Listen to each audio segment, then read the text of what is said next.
to Two Giant Goofballs, a New York Giants podcast. Are you a goofball that loves Giants football? If so, sit back and relax as we talk about the team that both excites and frustrates us so much. And now, here are your goofball hosts, Drew and Rob. Welcome, fellow goofballs, to Two Giant Goofballs. I am Drew here, giving you guys all the play-by-play action of today's season finale. I cannot believe the goddamn season's over already. It's kind of a mixture for me, guys, to be honest, of being sad about it while also being happy about it, because, like, at what point do we go, enough is enough? Rip the damn Band-Aid off. It's time to end this damn season. Like, that's what it kind of feels like here. It's going to be an interesting matchup, I think, today, as you got the Giants going into Philadelphia to play the Eagles, who are going to be playing a lot of backups in this year. So it's kind of like we get a chance to answer the old adage, do the Giants have a worse starting lineup than the Eagles' backup lineup, which is basically what we're getting at here today. I think a lot of us, the answer is hopefully yes. We're wanting that good draft pick. We're at a point right now where, again, the season does not matter. We're at pick 4. Winning this game could set us back as far as to pick 9. So that's a big difference. Pick 9, you're going to have to give up a ton of stuff to move up. Pick 4, might have a quarterback fall to you. Might be able to move up for just giving up 1 or 2 other picks there. It's not going to take a huge haul at that point to move up. So we'll see what happens today. This could also be the very last game with Brian Daboll as head coach of the Giants. We still got to wait and see what happens there. Obviously we'll know more on that tomorrow. But we also got, of course, the possible last game as GM for, Joe Schoen as well. A lot of changes potentially happening tomorrow. That'll be a big story, I'm sure, after the game, depending on how the game goes there. It'll be a big story probably until, as they call it, Black Monday is over there, as we find out what's going to happen. Meanwhile, in the game here today, the big thing is going to be more, I think a lot of people are watching Malik Neighbors, who obviously has a chance to break some NFL rookie records. At least we'll see what happens with Brock Bowers there, but as far as NFL, but, definitely going to have a chance to add on to some Giants records there as well. Got to see what's going to happen after last week as well. Guys, who would thought that we would beat the hell out of the Colts last week like that? I don't think anybody expected that. That was insanity. We basically doubled our points total for the season last week there. So does this team respond the same exact way? Let's see. We got Clinton Jones. Hey, Drew. Hey, what's up, Clinton?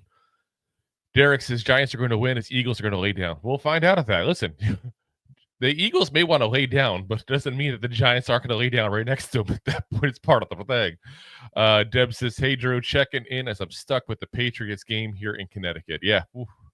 Yeah, I know poor Connecticut people. It's like they should automatically show both, because Connecticut is a split area like that. As we got the initial kickoff gets bounced into the end zone, gets a touchback here. So we got Giants coming out on offense here to start, and showing the numbers there last week for Drew Lock. Obviously a 5-touchdown performance. Who the hell would have saw that coming? Woo. I surely didn't. That's for damn sure. Colts fans were embarrassed after that one. Pat McAfee is going to cancel his season tickets and was flipping out. Like, when you piss off Pat McAfee, and guy was a longtime Colt like that, that's bad. That's real bad. All right, so let's see what happens here out the bat. Again, you got a lot of backups in here. It's going to be an interesting game overall, I think. But keep in mind, the Eagles roll people all the time. It's not like they have a set starting lineup, but they don't put a lot of backups in. So these guys have some experience while they are backups. So 1st and 10, got shotgun formation. Malik Neighbors in motion is going to be a flip over to him. Going to get, let's say probably about 6 yards there on that first play. That's actually not too bad for him. I feel like they've used this play a lot this year, and we really haven't gotten a lot out of it. So if we're going to go ahead and get, 6 yards out of that thing, I'm all game for it there. Interesting, Tyree Phillips, by the way, guys, starting at right tackle today. Obviously, Giants fans remember him. He's been around for a little while. We re-signed him late, but that means we're on to, third, fourth option here at the right tackle position. 2nd and 4, shotgun formation again, single back formation. And they're handing it right off there to Singletary. He's going to get about 1.5 yards, maybe 2. So Not a great run there, but again, if you get 2.5 at that point, that's not too bad at that point for a third down. I'll take it.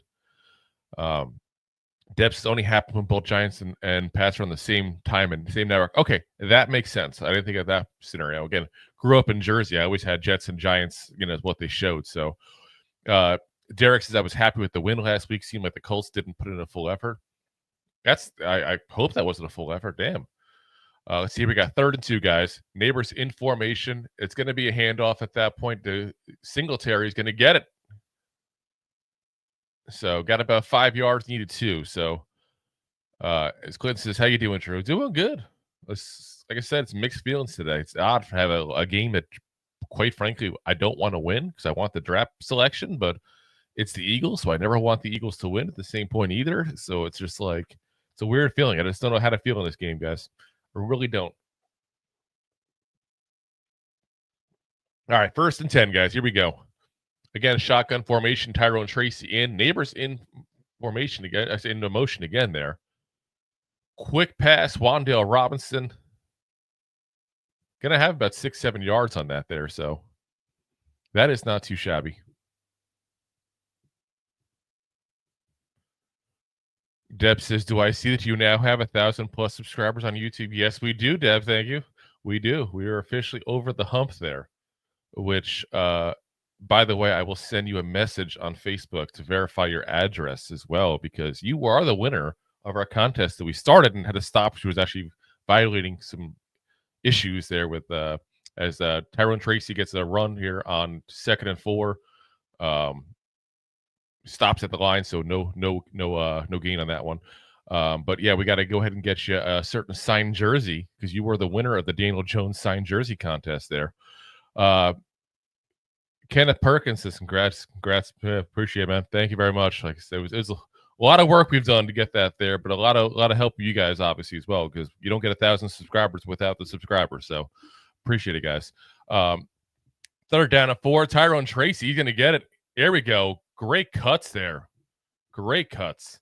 I'm excited to see what's going to bring with this kid next year. I really am. He's still learning the position. Obviously, didn't play very much running back in college. Mostly was a wide receiver. It took a lot of convincing actually to move him over to running back, but he just runs naturally. He's got that natural vision to it. I'm really curious to see what happens, and I'd like to see him with a north-south kind of runner, kind of do like a thunder and lightning, like a Bradshaw and Jacobs kind of thing with him. But you got to find the right thunder to go with that lightning. So, we got a flag pointing like crazy at the Giants. It's going to be legal motion, legal shift, something like that. Ever go false start? I feel like the Giants must lead the league in that category. It's insane how many times we get false starts, legal motions, legal man downfield, all this. It's crazy how much, and it's weird because you would think the Giants would simplify some of the stuff on the offenses. That's for sure, Kenneth Perkins says, do you think Arizona State running back could be a good fit with the Giants? Here's the problem I run into is I don't want to spend a high pick on a running back when we already have a running back that's good and we already have so many other holes. As we get a quick screen to Wan'Dale, going to get about 2 yards at that point there. So, I just think that we need a north-south runner, but I don't want to go with a guy who's going to be a higher draft pick at that point there. So, Tracy's got a chance. Let's see. I want to see exactly where he's at to remember off the top of my head there. He's at, let's see here. So he's at 780 yards. So, I mean, if he, even a somewhat decent game, he could be at 800 yards with just a couple of runs. He could be at, 900 yards with a good game here. And that's not even playing for the first couple of games there. Like the first 4 games, he had no yards, guys. It's a quarter of the season gone. So, he's got a lot of promise there, a lot of promise. I don't want to spend a high pick on a running back there. I want to get a later round one, but, even if he signed a free agent that fits that role, Clinton Jones says, who is your top 5 wide receiver in the NFL? Honestly, I hate doing top 5 of anything because it's also, a lot of it is circumstance, I feel like, as well. Obviously Justin Jefferson comes right to mind at that point as we got play there on 3rd and 12. It's going to be a quick screen to Bellinger. Is going to not even get close. So, going to be 4th down here coming. We're on the right side of the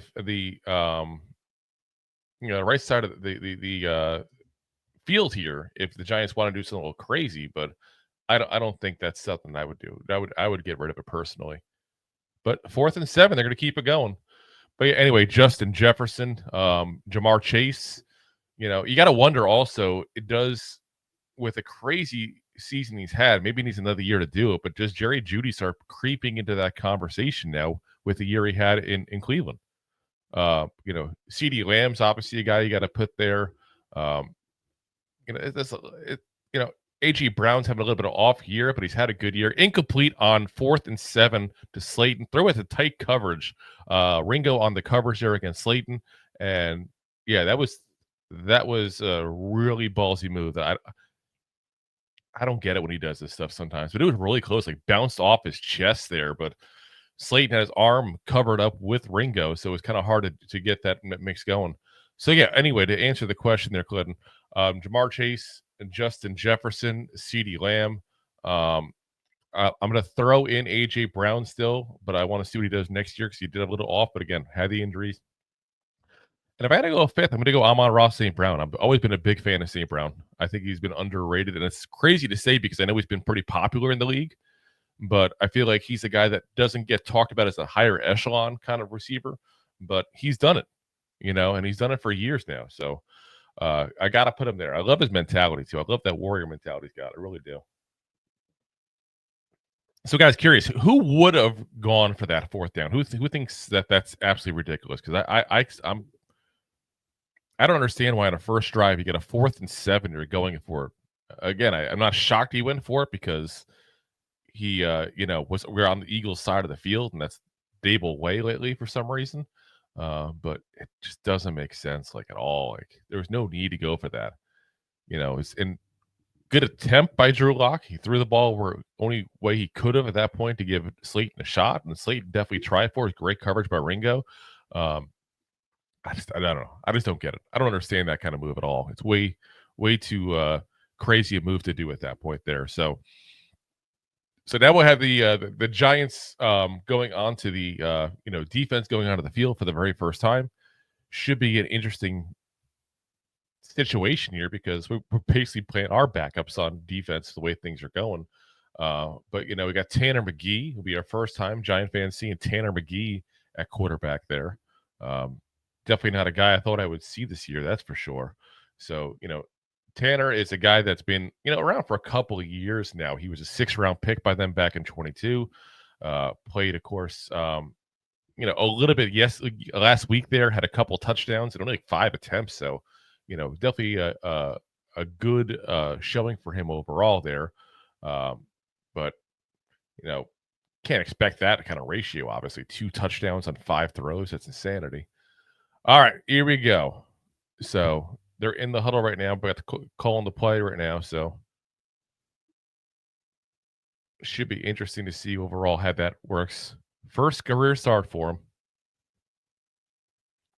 There is 3 of 5, 54 yards, 2 passing touchdowns was his exact numbers last week.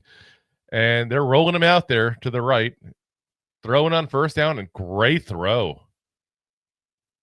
Dallas Goedert. So I guess not all the starters are out, obviously.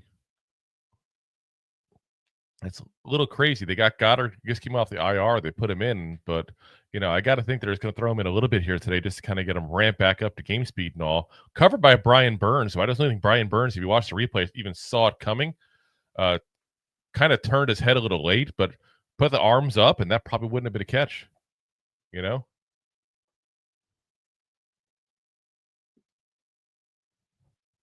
All right. Gainwell gets the run. Going to get about 3, maybe 4 yards there. Deb says, I was starting to see Cleveland replace Pats number 1 picks. I don't think Pats would have wanted a quarterback, but Cleveland will probably pick QB. That's still going to change. That's definitely still going to change there. So, keep in mind that a good reason why that is because they already lost. So they're 3-14. So once the Patriots lose, Giants, Titans, they're going to go ahead and potentially, go ahead of them at that point there. So, all right, 2nd down. McKee goes to the air. Pretty decent throw again. Goddard. wide open. Dane belted on him this time.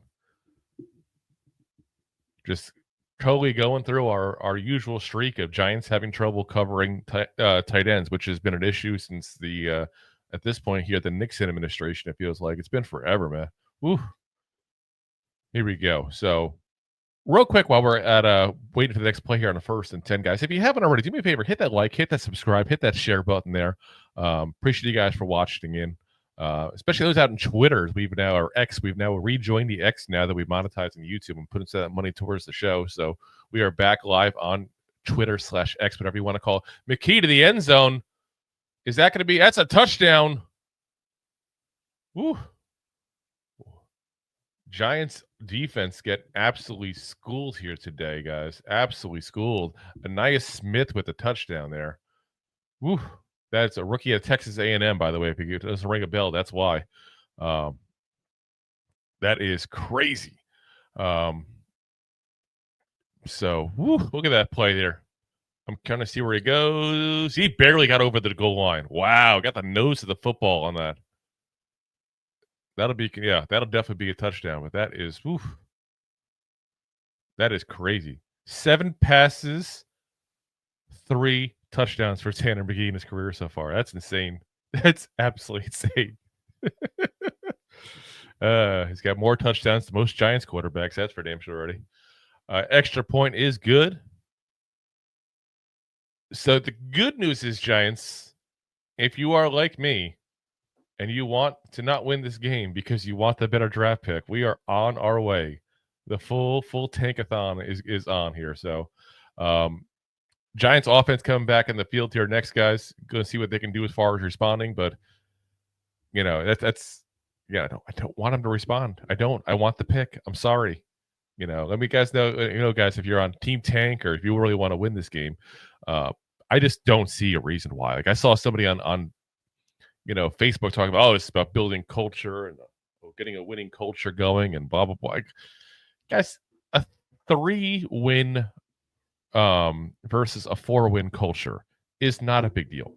If you think having a 4th win is going to change the culture and change the outcome of this, you're crazy. 4-win team is not a good team either. Like that doesn't provide you anything, Nick says definitely Team Tank. Deb says I don't want them to intentionally tank, but I don't want them to win. Listen, I want a close win for the Eagles. I don't want us to embarrass ourselves, especially against the Eagles backup. That's adding insult to injury. But I really want to go ahead and lose in a close game where we kind of can say, okay, well, we went ahead and played our backups basically as well because our team's been injured for how long. So we barely lost. Backups versus backups. It's not a big deal. But to win this game, that would not be good, guys. That would, like I said, that would bring us back pretty far there potentially. So just based on where we're at there, it put us at pick number 8, actually, it looks like. I'm just looking at Tankathon here. So, we'd have the Raiders, the Jets, the Panthers, the Jaguars all leapfrogging us at that point. And, some of those teams, obviously the Raiders, obviously the Jets would be looking for a quarterback. So not a very good position to be in. Kenneth says, I liked Tanner McKee in the draft. I watched him in college. Listen, anytime you can get a 6th, 7th round quarterback, I actually like those a lot because when you do that, you get the option at that point, just sit him with no expectations whatsoever. See if you can develop him into something. And if he doesn't develop into a starter, the bar is set so low, it's not even funny. Like you could sit him as a backup quarterback and say, that's a win. I got a backup quarterback with the 6th, 7th round pick. Look at a guy like Tommy DeVito, for example, wasn't even drafted, but you got to say that signing was a success because he got to go in for a little bit. You know what I mean? Like it's still a successful move that, as my dad here says, well, let's lose today and hope Buffalo helps us out by losing to the Patriots. Hells to the yeah on that one. Nick says we should also be sitting our starters last week too. We basically are sitting our starters. They're so injured. It's not even funny. We got like 3rd, 4th, string kind of guys in some of these positions here. Look at the tackle position. It's insanity. All right. So kick goes out of bounds, guys, there for you. So it means the Giants will get nice field position on there. So All right. So as they're showing more and more of the stats there, Andre says, "Good afternoon." I don't know about y'all, but you ever seen Scrooged on Apple TV? I see that, and I think now "Good afternoon" is like a cuss word because of that movie. I know it's post Christmas, but if you haven't already, it's a good show. It's a good movie there overall. It's Ryan Reynolds, Will Ferrell, but they went to a whole thing. They went back to like the Dickens time period of England, and "Good afternoon" was like cuss word basically. It was hilarious. Here we go. So 1st and 10 under center there. Going to be a run. Tracy going to get about a yard. Got tripped up there right at the line, basically.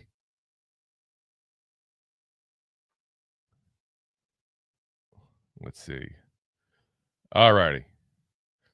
Interesting seeing Jeremiah Trotter Jr. out there, by the way, because besides the junior, I mean, same jersey number, obviously same last name of his dad. It just brings back memories as a Giant fan. Not very good ones, by the way, because Jeremiah Trotter was a hell of a player. This kid's half as good as he is. He'll be in the NFL for a while. 2nd and 9 here. Shotgun formation. Quick pass out to Neighbors, who dropped it behind the line there. No, Neighbors had a lot of issues, obviously, with drops this season, guys, but I'm not upset with that one because as many players were around him at that point, listen, if he had caught that even, that might have been a loss of yards on that. So, not that I'm suggesting he dropped it on purpose. He sure as hell didn't. He went to go run with it before he finished the catch. But, that's something he needs to work on this offseason. The drops, secure the ball, then start running. You can think about where you're going, but you can't motion towards where you're going. That's for sure. 3rd down and 9. Here we go. Shotgun formation. Delayed handoff to Tyrone Tracy for 2 yards. Maybe the Giants are officially tanking. Maybe that's what's good. Maybe is this an official tank here? You got 3rd and 9. You're doing a run. Are you kidding me? Oh my gosh, that's either a tanking or the Giants play calling just being horrendous, absolutely horrendous. So 4th and 7, guys. Oh, they're saying Tyrone Tracy's hobbled a little bit coming off. And we are going to punt this time. Listen, if Tracy's at all hurt, then let's just go ahead and sit him. Absolutely sit him 100%. Curious where we're at here for the stats in the game here. Let me get the box score up so I can see where exactly he's at. Not that the scoring, the yardage stuff matters for him really all that much, but I'm sure he probably cares. He's got 14 yards, so he needs another another couple runs to hit 800 yards here for the year. Let's see. Let's go back to the comments here. We go to a commercial break. Deb says, bit of trivia. 1984 was the first time in 10 years where no quarterback was picked in the first round. Boomer Esiason was picked to the 38th pick in the 2nd round. And we almost had that a couple of years ago, too. Remember, the Steelers were the only ones to pick a quarterback in the first round with Kenny Pickett, who's now, ironically enough, the backup quarterback for the Eagles now. But that was that kind of class. Just wasn't, nobody thought there was anybody good. And Boomer Esiason obviously turned out to have a hell of an NFL career, that's for sure.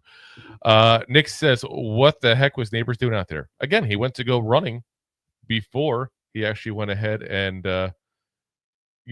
went to go ahead and catch the ball. You got to catch the ball first. Catch the ball, then run. Derek says, looking forward to put out my misery as a Giants fan after this game. I am sure we will be bad next season as well, but I look forward to watching this team again as they will always bleed blue. Hell's yeah in the bleeding blue, that's for damn sure. But listen, my big thing is just if we can go ahead and get a quarterback, and not even a great quarterback, a competent quarterback, whether it's a bridge quarterback that we sign as a free agent, whether it's a guy we draft, it's just, we need a quarterback. And we need a new coach. I'm sorry. I'm still not big on Daboll. I don't like his play calling. Look at that last drive. Classic example. 3rd down and long, and let's do a run. When I just went for the 4th and long, when I shouldn't have. It just makes no sense, the stuff he does. He's playing.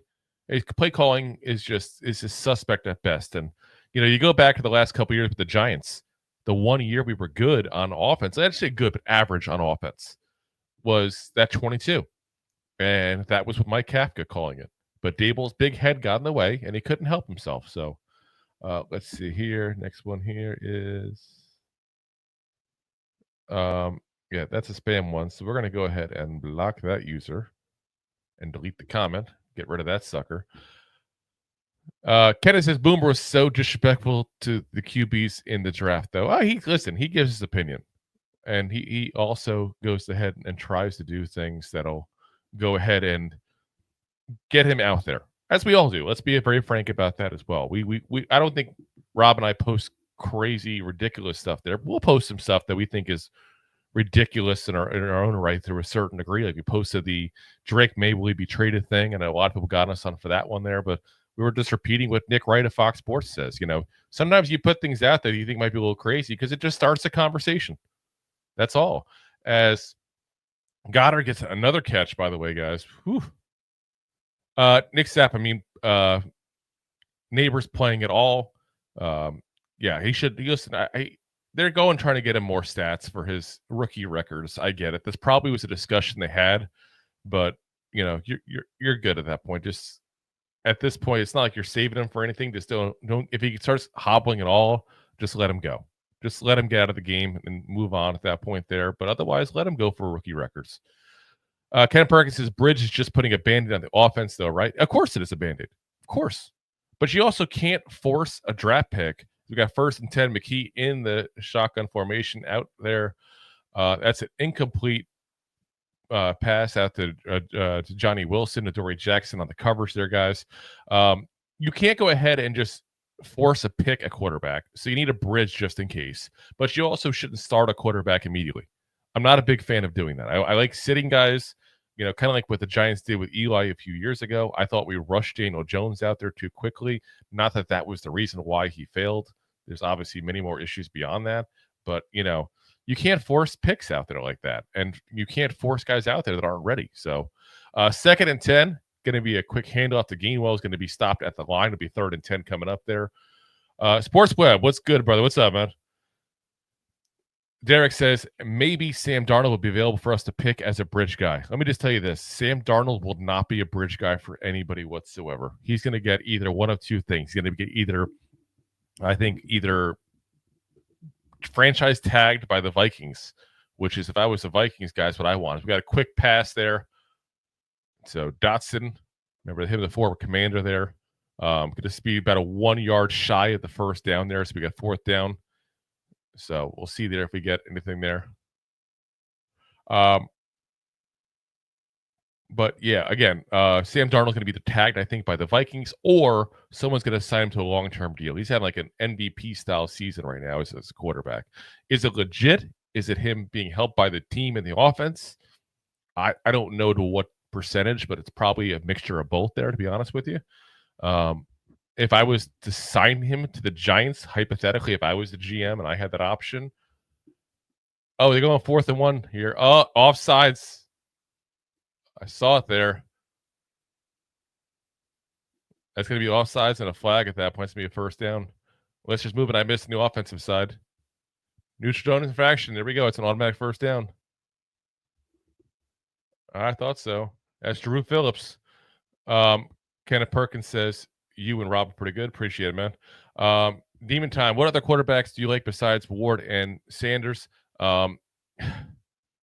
It depends on where we're picking them. And that's what a lot of what it is, honestly. I'm not a Milroe fan. I don't like his game overall.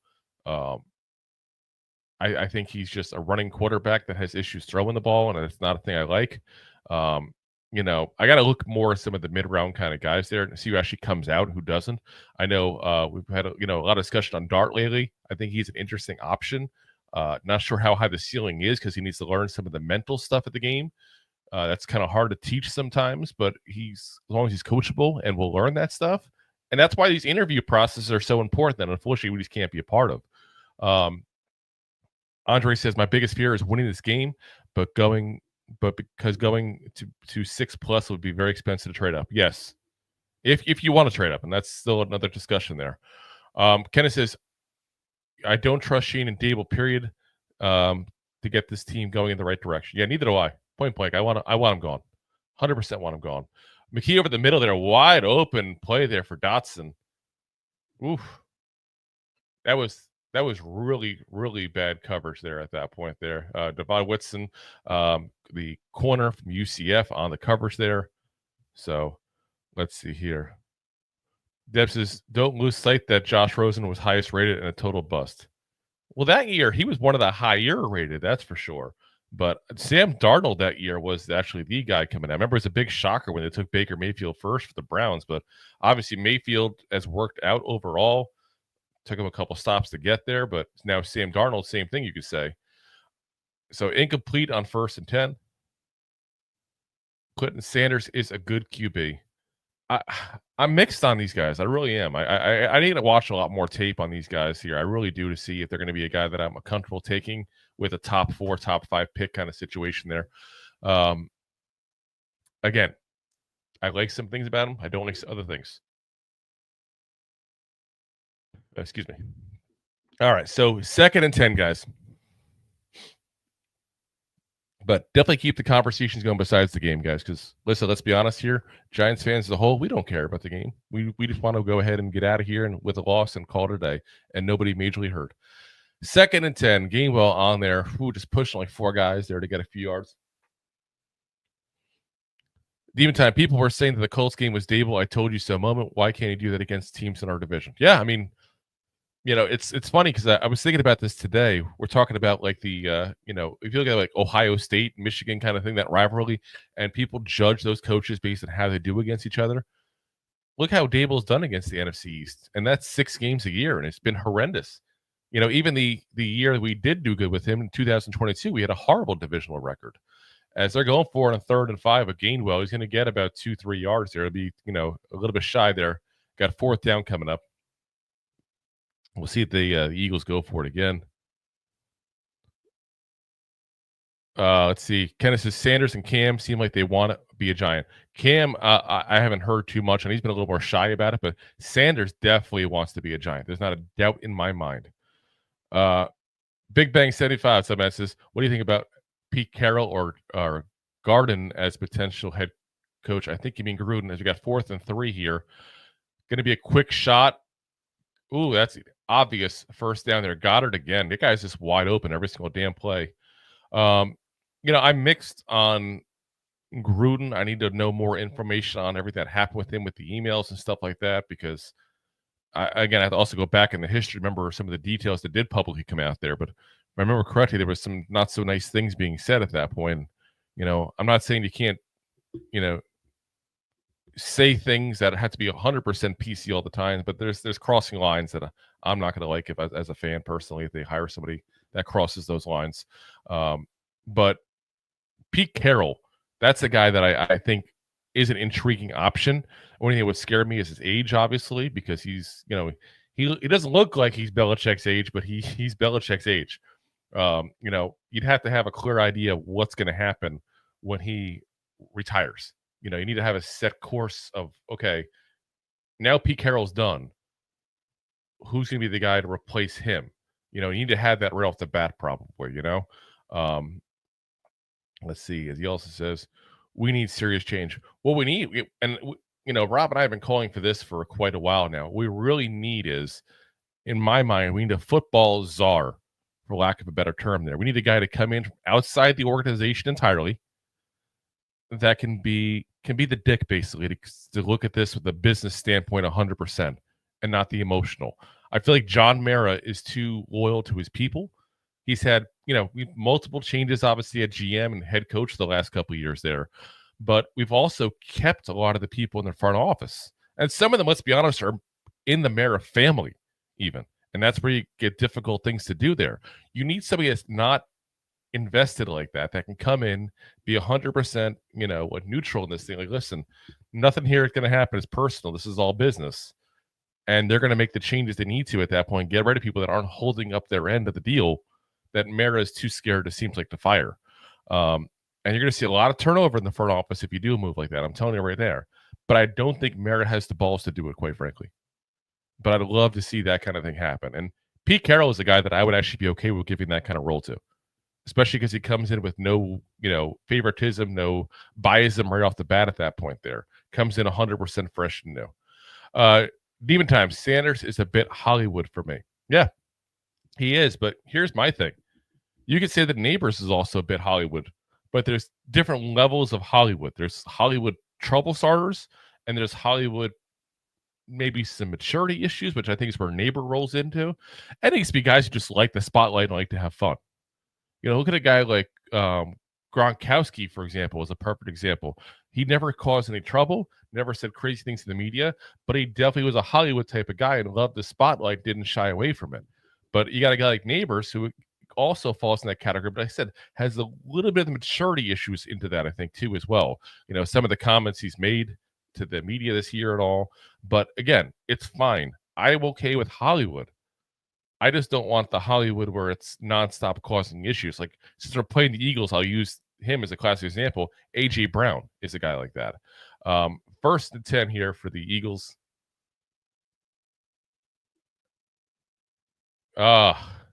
Just misses Gainwell there on a pump fake there with Johnson in coverage. By the way, I'm kind of curious to see what Deontay Johnson does in this. Remember, he was a big part of that first pregame, preseason game there against the Lions.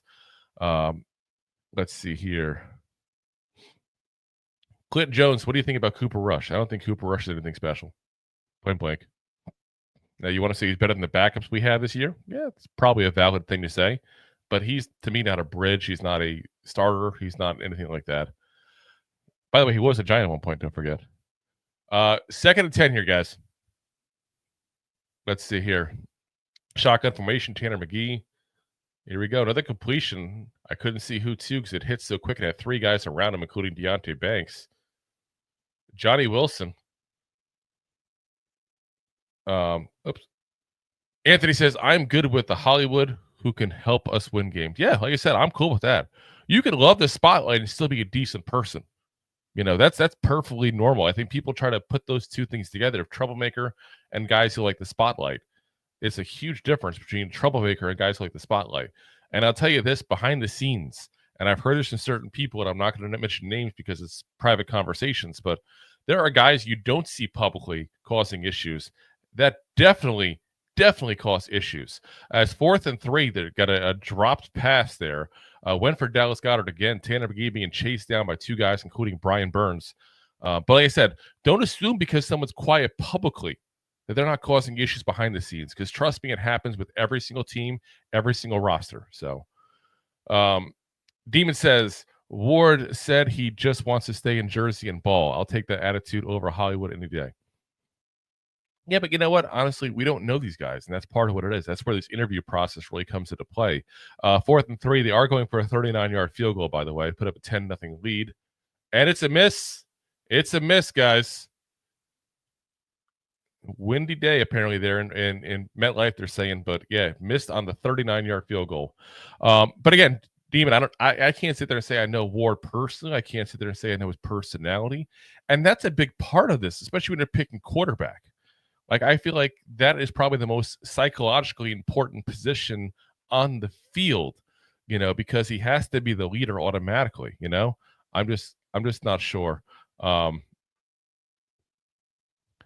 Jones is right. And Anthony Clement says Elliott has been a shell of himself this year.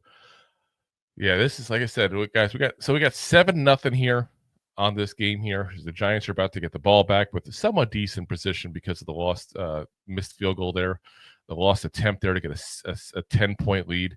It's kind of scary, right? Isn't that the Eagles were actually favorites in this? And they'll stop talking about the enemy after that one. No, that's fine, dude. We're here for football conversation in general.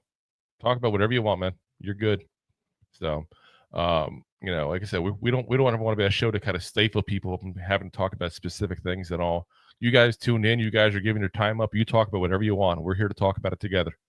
That's what this is. Like I said, guys, we've always been one that we want to have this to be like a community show at that point where you all are a part of this. So, Deb says quarterback has to be talented, be a good personality match, and fit into your system. I'll say the one caveat on what I'll change is when you say fit into your system. I will say that as you have to fit into what they do well sometimes too, because I'm okay with us getting a quarterback that may not fit the current system, and then we change the system to fit what they do better, if that makes sense. That's perfectly fine from my point of view. but you have to have the personnel that can run that system, and you have to have the coach that can play that system as well. So, and that's part of the fun of this offseason going to be, especially if Black Monday tomorrow goes like I hope it's going to, and Daboll is gone. We're going to have to go ahead and potentially change up offensive systems entirely. And if that's the case, who we get as a coach, coordinator, all of that might be a telltale sign to a certain degree of where we go. I do think that, because you're going to have someone go in that's going to go with fresh entirely, system. And if you bring in somebody who fits what Shedeur Sanders does well or Cam Ward does well, that could potentially tell you a little bit more. And what I mean by that is you got 1st and 10 there with Drew Lock under center. And we got a lot of movement up front. That's going to be, we'll see what happens. That's a screen to Singletary, multiple yards lost. Jordan Davis on the stop behind the line of scrimmage there. But again, we got flags on that play there. They haven't shown it on the TV, but it's got to be flags. There was such movement, it's not even funny.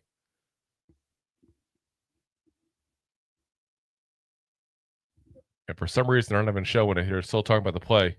But yeah, if you get a coach in there that runs a little bit more of a conservative, style offense, one that does a lot of short routes, as it is 2nd 15. So if there was a flag, they picked it up or, declined it. Heard a ref talking in the background, but they didn't say what. Short catch to Neighbors, going to get about 6 yards on that play. But if we do, like I said, a more conservative style offense at that point, short passes, moving the quarterback around a little bit there to compensate for offensive line issues, then you're probably looking at a Shedeur Sanders fit.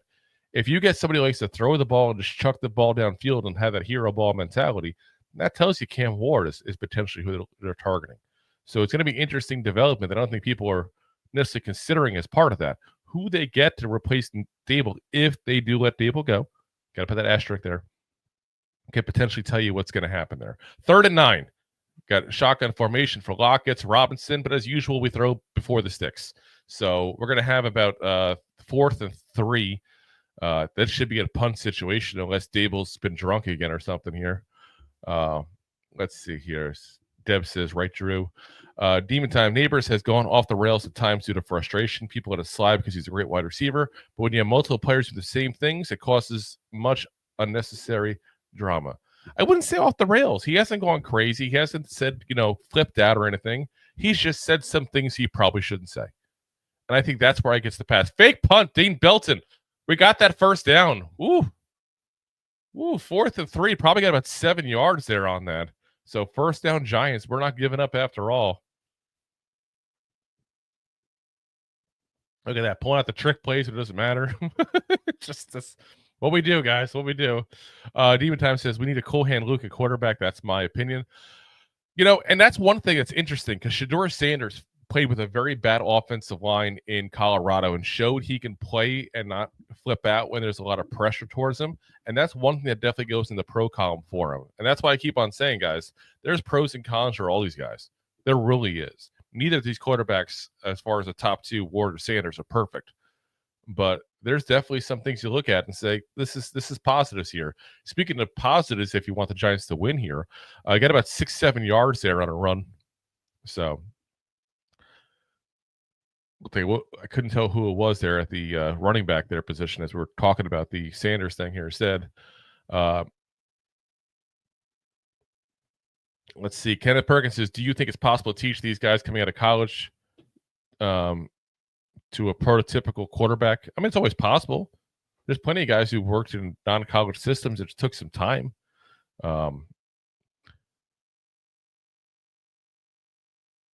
Let's see, Tyrone Tracy, 2nd and 4. I'm going to get about a yard, maybe a yard and a half max.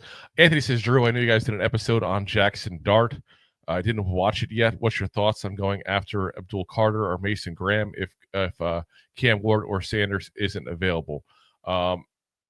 Honestly, there's one guy specifically that I want if we go with non-quarterback in that 1st round, and that's Will Johnson. I don't know what's going to happen, obviously, and if we don't trade, obviously we have people in front of us that can change some stuff up, but that's a huge need for us, and Will Johnson has been an absolute stud at the corner position there. We haven't done our full evaluation on him yet. 3rd down and 2, by the way. Tracy's going to be about a yard short. So I have a feeling the Giants will go for it. We'll have a tush push against the Eagles here, potentially even. But yeah, that's where, I really think is where we should go personally. Is corner, assuming Will Johnson is still available. He's in kind of a 3-4 way tie there for one of the best defensive players in this draft. And it's a huge need to see Tracy like hugging his side, like he hurt his ribs on the sidelines. Again, if he's hurt at all, take this guy out. You want him healthy for next year. 4th and 1. Gonna be a run. Singletary almost got hit in the backfield, but gets about 3 yards instead. So we got a first down for the Giants. Anthony says, wow, Gray didn't fumble. I'm shocked. Yeah, Gray is a waste of a roster spot. I've said it for years since we drafted him, basically. Jason said, Jackson Dart. Yeah, I know a lot of people are big Dart fans. And like I said, he could go pretty quickly because I look at it this way. If when you see a lot of fans pro a guy, that means there's usually, somebody who people like, and not just fans, but also sometimes coaches. It just takes one team to like you. Got to take them early. As got Singletary on a first down run. Glad they're using him again. Tracy seems to be hurt and holding his rib area. If he's hurt, like I said, keep him out. There's no reason to play him. No reason at all. Help Singletary because Singletary can use this game when if he gets traded or cut for a place to go next year. Because I'm not so sure he's on the roster next year. We'll find out. 2-year deal. They might have to work something out there, but yeah, it doesn't make sense to keep him, not using him. Max's Ole Miss quarterback is a beast. We should look into him. Yeah, that's Jackson Dart. That's what we're talking about there. Like I said, he's got a lot of people that are pretty big on him. I think he's gonna range anywhere from the 2nd to 4th round, to be honest with you guys, depending on where things go the next couple months for him, as far as pro day interviews, combine, that kind of stuff. It's gonna affect him. He's got a big fluctuation possibility there, depending on it. His biggest issues, though, is the mental part of the game. Jackson Dart has issues with as far as some of the throwing in anticipation of where the receiver is going to be. He's got a little bit of trouble reading defenses. And again, this is why I keep reiterating it, not to be a broken record, as we got 3rd and 4 here from about the 36-yard line. The interviews are so important. You got to see how coachable a guy is pretty quickly. As Tracy gets tripped up, it's going to be about a 4th and 2, maybe 2.5. Jordan Davis again stopping Devin Singletary there, but this is going to be 4-down territory, I would think, for the Giants. We're going to just keep on going. Daboll's got his highway traffic patrol shades on, just making all kinds of crazy calls here. So Andre says, Drew, would you agree with any other quarterback if the Giants didn't get Shedeur or Dart is probably worth 3rd and 4th round? We need a veteran in this scenario. I'll tell you this point blank: if we don't get Shedeur or Cam, what I would love to do is, got 4th and 2 here, real quick here. Going to be deep shot down the field to Neighbors, who gets hit by 2 people going into it. Took a drop on that thing. Woo. And I saw a little bit he's touching his wrist or his arm area there, Neighbors, after this hit. Let's see. Took a shot deep. And, that's what it was. So it looks like the defender, Brown, for the Eagles, his helmet right into the arm of Neighbors. Again, you shouldn't be making those kind of plays on the last week of the season when it doesn't matter, point blank. Anyway, but Andre, you said we need a veteran in this scenario. What I would love to see what happens is what happens in Pittsburgh. They have 2 quarterbacks that, quite frankly, could be our starting quarterback in a heartbeat. What I would look at is, personally, if I'm the Giants, I'd look to go either, a guy like, Russell Wilson, if he's cut, because he could be a good bridge quarterback. But the other interesting option is Fields. Listen, I'm not saying Fields is going to be a beast by any shape of the imagination, but if you look at what Justin Fields did when he was, with the Steelers before they benched him for Russell Wilson, he wasn't doing bad, guys, at all. Let's see. We pull up his stats real quick here for you guys. But I think he's an interesting option here, because if you can develop him further, because, again, he had a decent start to the season, he's a guy you could sit there and say, maybe I can develop this guy into a good quarterback. Keep in mind, he failed in Chicago. No offense to the Bears fans, because I'll say it this way. That's like failing in New York. What I mean by that is, like, the Bears have not been good at developing players. Same as the Giants haven't been. If a new regime can come in and develop Fields, maybe there's something there, guys. He's still going to be 26 years old going into next year. He's still young. And I would take the shot personally. So here's his stats. He had 10 games, 6 starts. He had 1,106 yards passing with a 65.8 completion percentage, 5 touchdowns, 1 interception. Again, obviously, I know that doesn't tell the whole entire story. You're going to got to watch the film there, so to speak, on him. But then you go to the rushing part for him, 289 yards on the and 5 touchdowns there as well. He is, a guy that has potential. And if you sign into a deal where you get him, maybe let's send him to a 4-year deal, but you can get out of it for 2 years, that to me is perfect for a guy like Fields. Again, if he becomes available, because you can do a situation where here you're going to start year 1, and year 2 we'll decide from there what we do. And he'll probably take a deal like that because he's not going to get a ton of chances to start. But I think he deserves a shot still to start somewhere potentially. Clinton says, I had high hopes for New York Giants this year as we got a botch snap. Ooh, McKee got it, but they're going to lose a lot of yards in that, guys. That was high up there. That was Nick Gates with the snap, by the way, former Giant, obviously. Demon says, thoughts on Tibbs? What a lackluster season. I think Thibodeau's a legit NFL player. I don't think he's a star. And, we'll see what happens. He had a much better year last year, obviously, but he also feasted and got a lot of sacks off of his, off the poor games there at that point, the poor teams he played in the games like the Jets, the Commanders, things like that. But, sometimes there's also minor injuries we don't know about as well. Could be a scheme fit issue going from wing to Shane Bowen. So, we'll see what happens. We got him under team control for at least one more year. I have to look at what the 5th year number is because that's the issue we're going to figure out this season here. But the 5th year number, unless it's something crazy, I would go with it at that point because he's still a legitimate player in this league. It's just a matter of, is he a legit star? And as of right now, the answer is no. Let's see real quick if I can figure that out where we're going here. 3rd and 15, by the way, now, guys, for the Eagles. Let's see here. Trying to see. There we go. Kevon Thibodeau over the cap. McKee, huge bomb to Dotson there. Getting about the 49-yard line there. Whew. 19 yards. Yeah, so his numbers next year are basically just shy of $10 million for Thibodeau.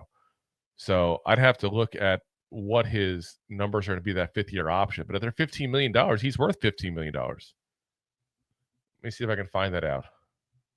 Let's do a quick Google search. See, so they're estimating at $16 million would be the number for Thibodeau.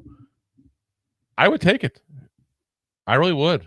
He's $16 million is not that bad for even an average edge nowadays. The way things are going. I mean, look, we paid paid Burns $30 million a year. Would you not say Thibodeau is at least worth half of what Burns is?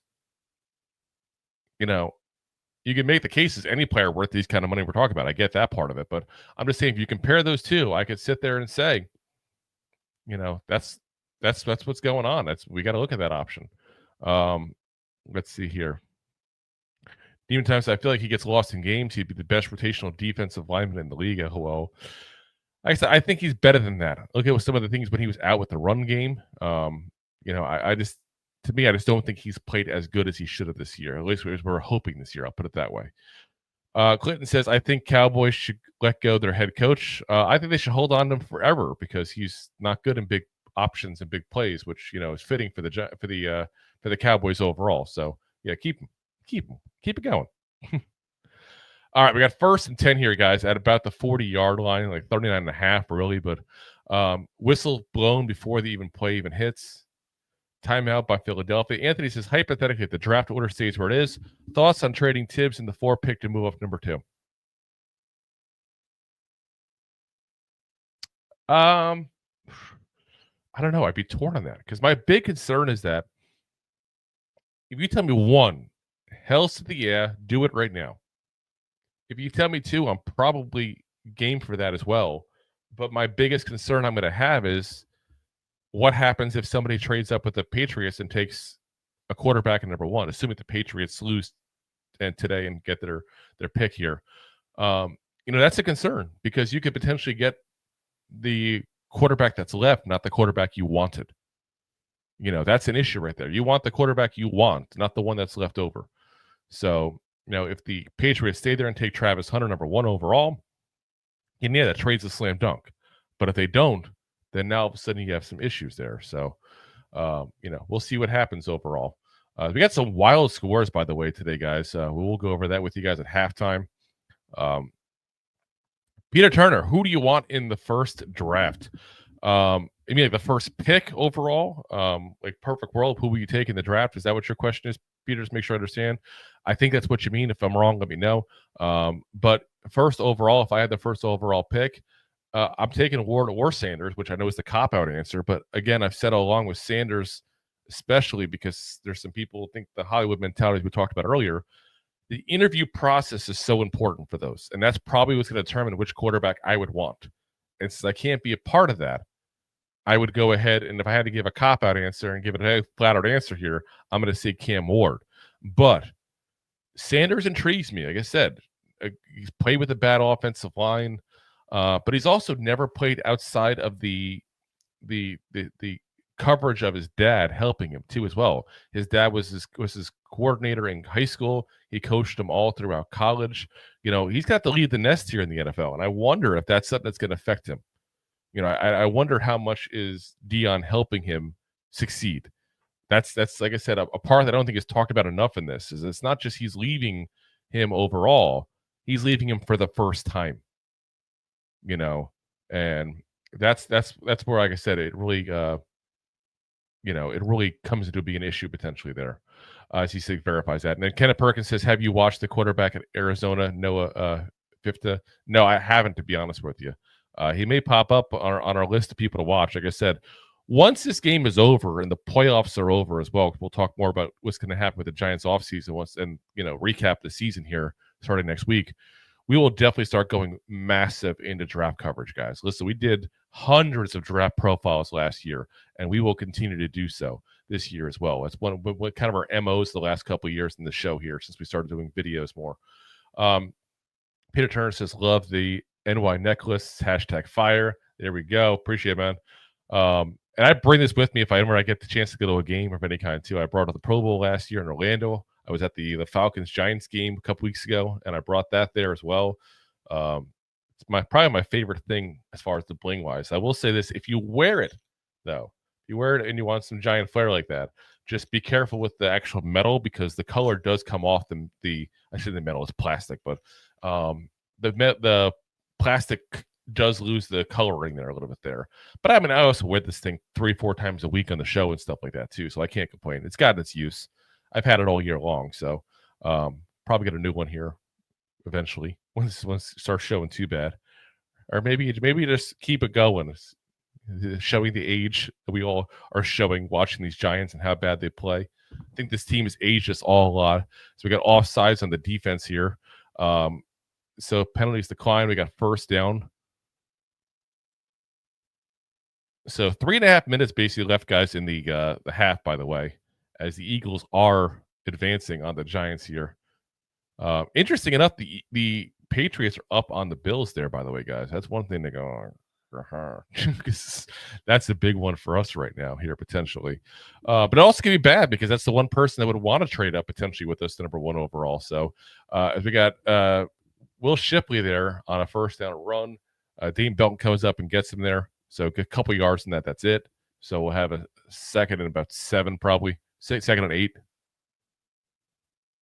So as Peter says, love the big NY necklace, #fire.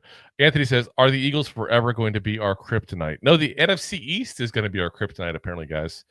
We lost twice to the Commanders, which is the one team we could beat last couple of years. And the Cowboys beat us both. Now the Eagles might be beating us both, depending on how the rest of this game goes.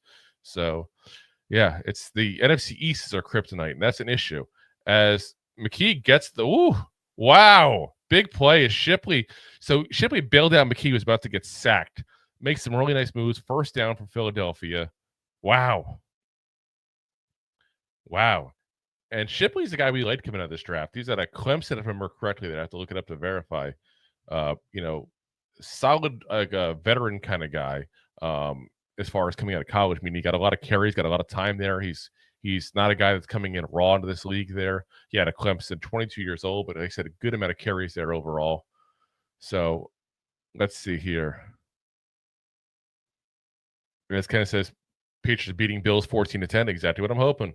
And there's my dad again saying Sanders worries me. I think he could be a me first player. He also doesn't have an elite arm, which is necessary for our stadium. Yeah, and that's the concerns we have. He's got that, he definitely got some of that Hollywood mentality as we were talking about before. It's a matter of finding out what Hollywood mentality he has. But the elite arm is definitely a thing. When you watch play of him, he's very good at leading the receiver, anticipating where the receiver is going to be at that point. But yeah, he doesn't do the deep bombs that Cam Ward has. And this is why I've said, I kind of look at like we looked last year. Last year, the discussion at wide receiver was Marvin Harrison Jr. versus Malik Neighbors. We said in this program multiple times that the way it's going to work is, Neighbors is going to have the higher ceiling and the lower floor. He's more the boom bust kind of guy. And Marvin Harrison Jr. was the guy that you looked at and go, okay, this guy's got a low floor. He's not going to be a failure. But can you really say he's got the same abilities that Neighbors had to be that top flight receiver? And it was a legit question. I thought Neighbors had a higher ceiling. This is the same kind of thing for me. I think Sanders has the lower ceiling. I don't think he'll ever be an elite quarterback, my own personal opinion. But I think he has the potential to still be an above average quarterback, which is why I'm saying he's still worth taking potentially. But I do think he's got the highest floor as well. I don't think he'll be a bust. Cam Ward, though. Cam Ward, to me, has the ability to be elite potentially. But he's also got the ability to be a bust completely as well. So, and that's where it is. Do you take the safe pick? That might have some issues in New York, because I still think that's part of my concern with, like I said, with the Hollywood Park there. Like, is Sanders going to get in trouble being in that big spotlight there? Some of the stuff he's done, like refusing to shake hands of opponents and stuff like that, just things that don't sit well with me personally. But you look at like I said, you look at the potential that Cam Ward has. He's got potential there. And I know a lot of people take shots at him because of the Pop-Tart Bowl thing and him leaving halftime. That's overblown. It's not even funny. Like I said, that's who I would if I had to pick one right now, that's who I'd pick is Cam Ward over the two. And my dad says Dart has a good deep ball. He does. And like I said, his big thing is the coaching and the mentality. He's going to need to sit for a year or two. He is going to need. That's where you definitely need a bridge quarterback.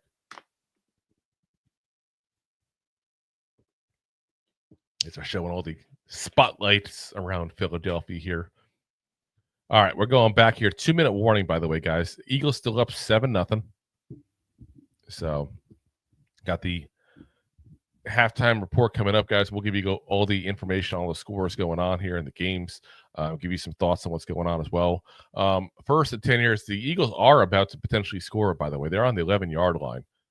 We keep talking so much on draft here. I'm sorry about giving you guys everything on the game here, but like I said, that's questions you guys got, and keep them coming. Like I said, I'm happy to go over it. 2nd and 10 here coming up. As they're cutting down to the Bucks game here. I'm sorry, to the Falcons game here, as the Falcons are tying it up here with 10-10 with the Panthers. I'm telling you guys, Penix, I still wonder if we should have taken Penix in that last year. Those you watched us a lot last year know I was a huge Penix fan. All right, here we go. 2nd and 10. Shotgun formation, single back. It's going to be a handoff to Shipley. Stopped really quickly. Drew Phillips. What a rookie year he's had. Drew Phillips has been amazing rookie season. He was a guy I thought came out a lot raw, and I don't know if he just wasn't as raw as we thought, or we were wrong, or if he's just been very good to coaching. Jerome Henderson is a guy obviously does the secondary, and I'm a huge fan of his work overall. I think he's a really good positional coach. In fact, we said he should have got a chance at DC more than he got. He was probably the backup option for the Giants, but I would have been happy with him as a DC. But, like I said, regardless of which way it is, Jackson's Phillips had a really good rookie year. So, it's been like I said, an impressive season for him overall. And listen, a lot of the redrafts now, they got him as a 1st-round pick. We got him in the 3rd round. So, we give a lot of crap to Shane, rightfully so. That's a kudos to Shane right there. He made a very good move there on that one. Let's see. Here we go.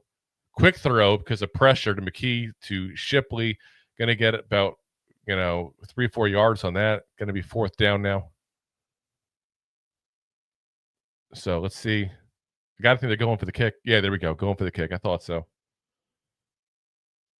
As Anthony said, I love the entire rookie class this year. Yeah, like I said, great job. Like I said, I hate to give Shane kudos when I'm trying to get rid of him because I point blank want to move on from him. But yeah, like I said, he's been doing he's been doing some good things with this draft class. That's for sure. He did have a good class. Is it make up for the two crappy ones though? As we got the kick was a little iffy there, but it was done. It was good.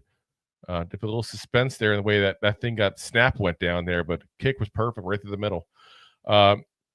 Peter says, will Daboll be coached next year? What do you think happens tomorrow or in coming days?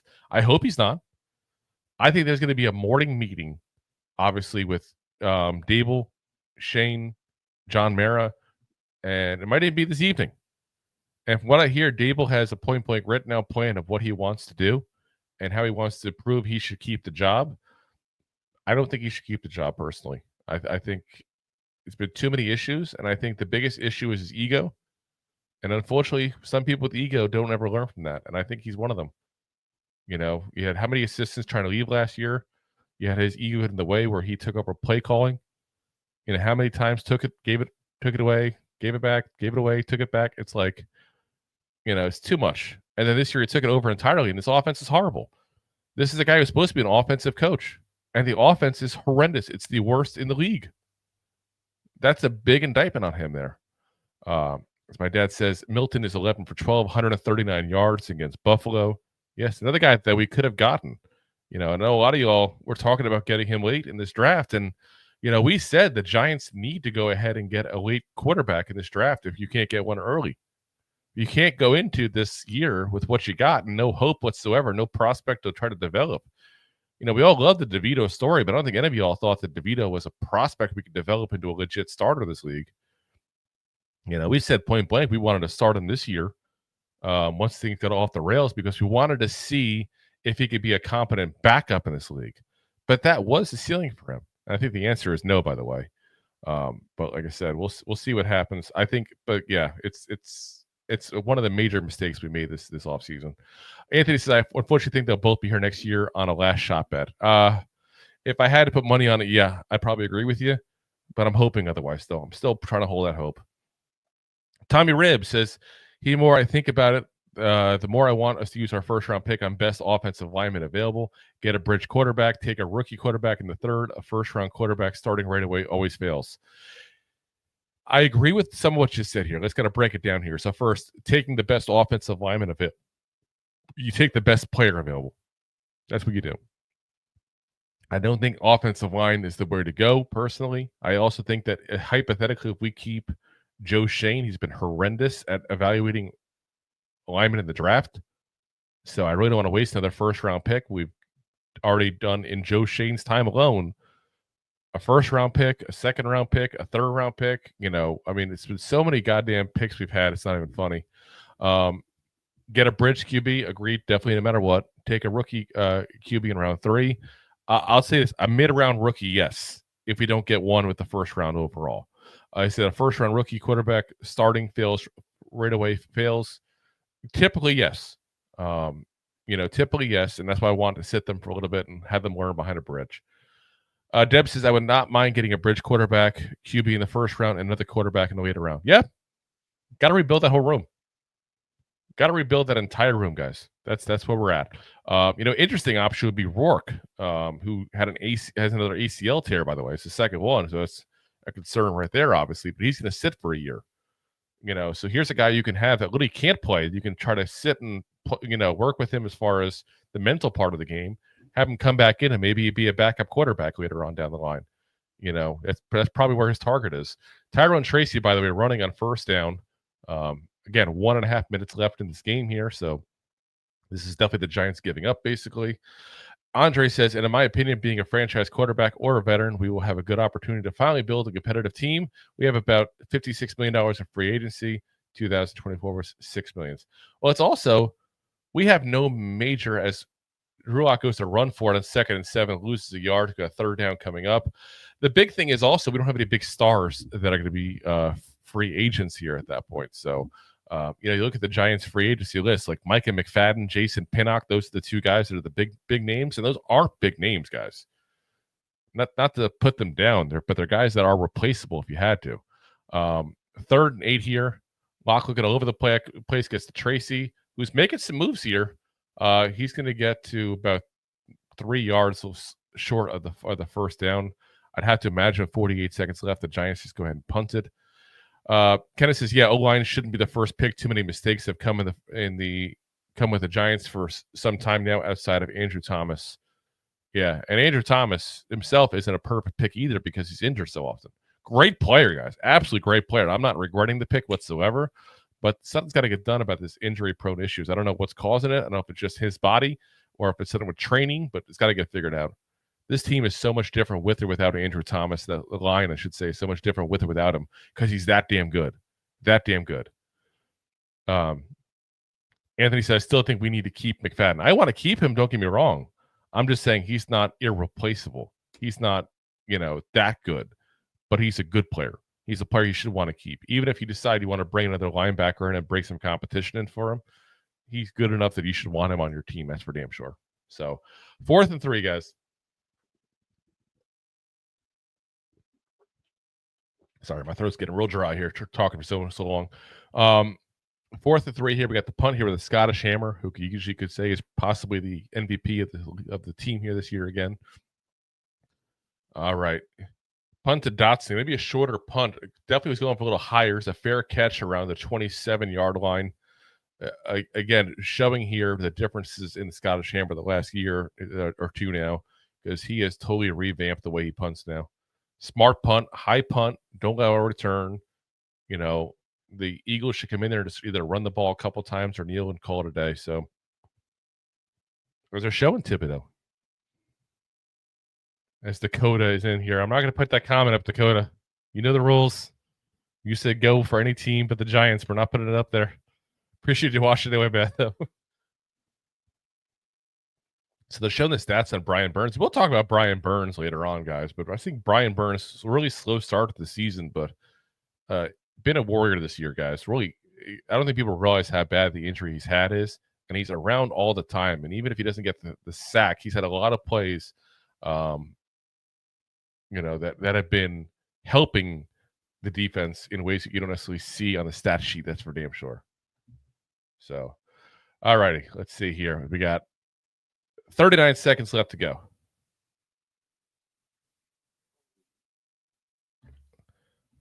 First and 10 here.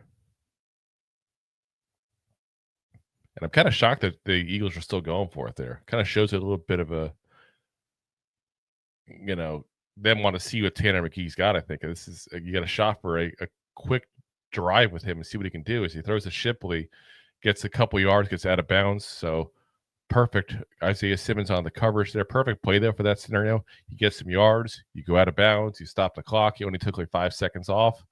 And this whole thing, when you get in this kind of range with this kind of little bit of time, your goal is, keep in mind, you want to get points on the board, and a field goal is fine. If you can get the ball with this little bit of time and go down for a field goal, that's a win on a drive like this. So Anthony says, I'm not shocked at all.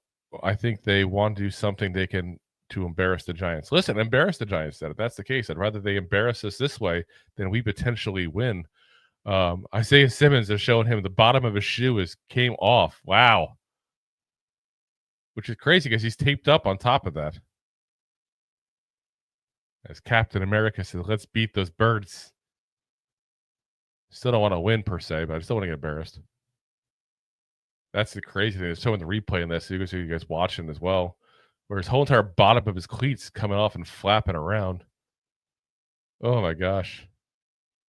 I don't know how you can fix it the sidelines. We can sit there, wrap it up with some super glue or put some more tape on it. Like he's walking around now in a sock. Oh my gosh. That's crazy. 2nd and 5, guys. Ball's about the 44-yard line. Quick Dotson. Dotson's been tearing this defense up, guys. Gets a fancy move, gets some extra yards.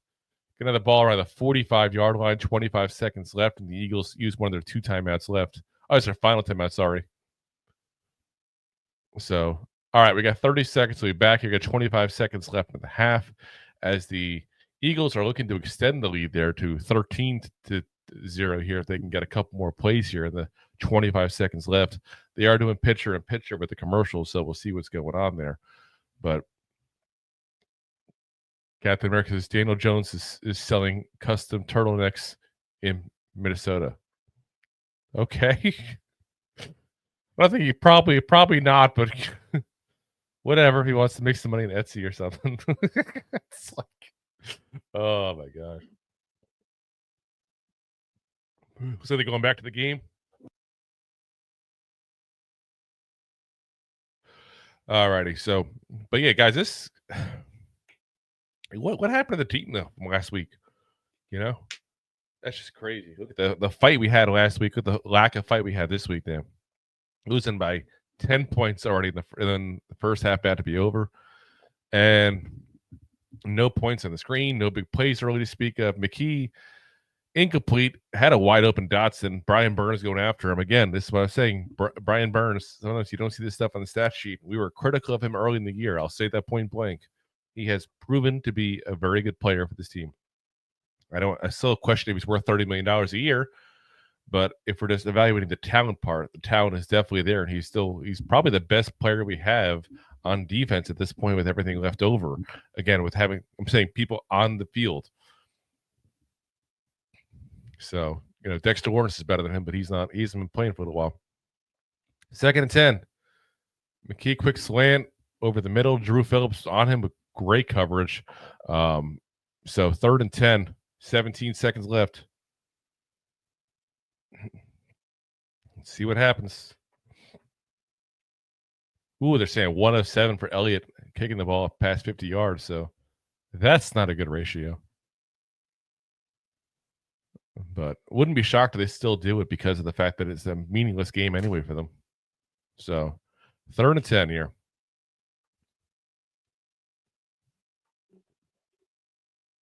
Shotgun formation. Tanner McGee in the pocket there. Throws and broke it up by Belton. Oh my gosh. Drew Phillips took the interception, it looks like, but Dane Belton knocked it out. Not really what's going on, but Drew Phillips thought he had the interception. Let's see the replay to see what happens here. And yeah, no, Phillips was there for the interception. He would have had the interception. Dane Belton just knocked it out, but I mean, guys, that happens sometimes. Dane Belton is just worried about knocking the ball down. That's his job. He's not looking at Drew Phillips. That's not his job. So that's one of those things people that don't ever know the game or don't play football ever will knock, but you don't know that kind of stuff. So they are going to go ahead and punt the ball here with 13 seconds left to go, guys. So the Giants will get the ball back, but let's be honest, they'll probably just kneel it down once they get it. Unless Smith-Marsette can go ahead and get another touchdown today. Who knows? They're bouncing. They'll let it bounce, though. It's bouncing back to about the 12-yard line, it looks like. So, and they got no time left on the clock. They were letting the ball run down instead of touching the ball. So we're going to halftime, guys. Halftime it is. All right, let's get into the scores here, guys. Let's see here. All right, so first off, finals from yesterday. Ravens win 35-10 against the Browns. You got the Bengals squeaked one out against the Steelers, 19-17. Game's going on live right now as we speak here. You got about 2 minutes left in the game here with the Falcons and the Panthers. Panthers are actually up 17-10 here, guys. You got the Texans and the Titans. Got about a minute and a half left in the half. You got the Texans are up 13-3, so that probably kills the idea of the Titans perhaps helping us by winning and dropping below us. Again, ours at halftime 10-0 Eagles.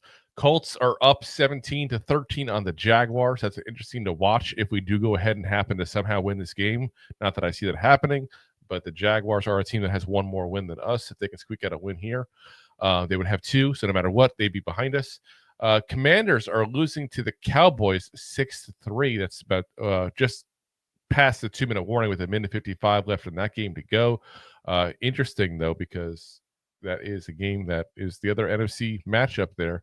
But the Commanders are going to be in the playoffs no matter what, and Cowboys will not no matter what. So Bears at Packers. Bears are actually winning right now, 14-10. 2-minute warning right now, which should be interesting. Looks like the Packers have the ball, though, at the 12-yard line on 4th and 4 right now as we speak, though. So that score is likely to change. We'll find out what way later on. The Bucks at the Saints. Keep in mind, the Bucks just have to win this game, and they go ahead and get the NFC South division. They are losing right now to the Saints 13-6. Now, if they lose and the Falcons lose to the Panthers, which is what's going on currently, then they got the championship no matter what at that point. The big game here, what's going on right now, 9 seconds left in the second quarter, and the Bills are right now losing to the Patriots 14-10. So you got 9 seconds left in that game. That's a big one for us, potentially what's going to happen with this. Again, I'm mixed on the Patriots because I almost want the Patriots to lose this game, because if they keep the number 1 overall pick, there's an easy target for us to move up with potentially if we like one of these quarterbacks to move up to number 1 overall.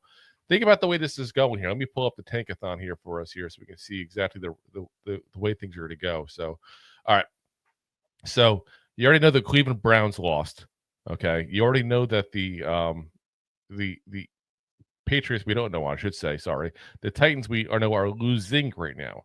So let's say, for example, if we get the Patriots winning this game here, then we can move up to pick number 3, but you had the Browns and the Titans ahead of us, 2 teams that need a quarterback. So that's going to be an interesting dilemma there at that point, because if you're the Browns, you have Deshaun Watson. You don't like what you've seen out of him. You don't have really another option at this point. You draft a Cam Ward, draft a Shedeur Sanders. You can let him sit for a year behind Deshaun Watson, try to move on from Deshaun Watson at the end of the year, and you let a guy develop for a year behind him. Or if Watson sucks as you kind of expect him to continue to suck, then you go ahead and, put him in there halfway through the season, and you have a quick exit strategy from Deshaun Watson. The Titans, they need a quarterback badly. They're starting Will Levis today, which is they're trying to give him one last shot to prove that he should be the starter going forward. But it's been him and Mason Rudolph this year. That's not a good quarterback room there. They're going to need a quarterback. So you're going to have the 2 teams ahead of us that need a quarterback. If the Patriots lose and they get that first overall pick, we have a trade partner if need be. So we'll see what happens there. But like I said, interesting development, how that can change things beyond just who wins or loses in this game here at that point. As Captain America said, Brown's been drafting in top 10 for years. They've been a bad team for years. If we win, it'll be okay. Oh, I'm not saying just to get everything if we lose here. If we win here, don't get me wrong. We're not going to win here, but that's a whole separate thing.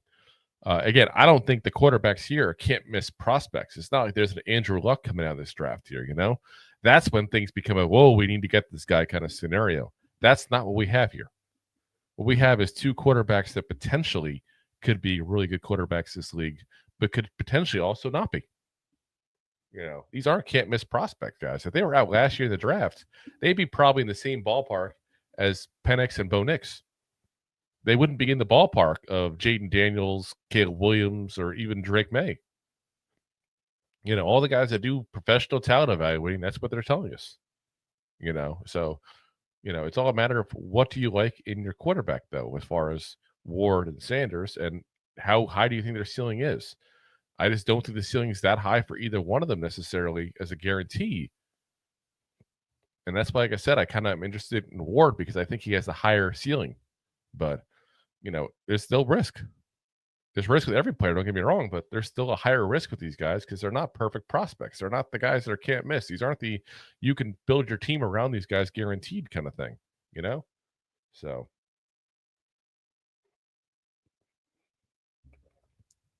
That's why my wife was kind enough to go ahead and get me some tea here on the side when no one's looking at the door there on the side. So yeah, we got an interesting dilemma if that happens with the Patriots. I think I kind of prefer the Patriots to be ahead of us like that, even though, again, moves us up to pick 3, but pick 3 with 2 quarterbacks, not necessarily a great option. Now, what's going to be interesting, though, is here's an interesting dilemma to thought of here, too, as well. Let's say the Browns and the Patriots do take Sanders and Ward, 1-2.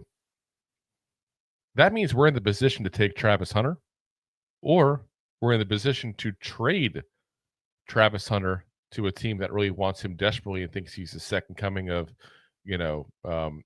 Otani.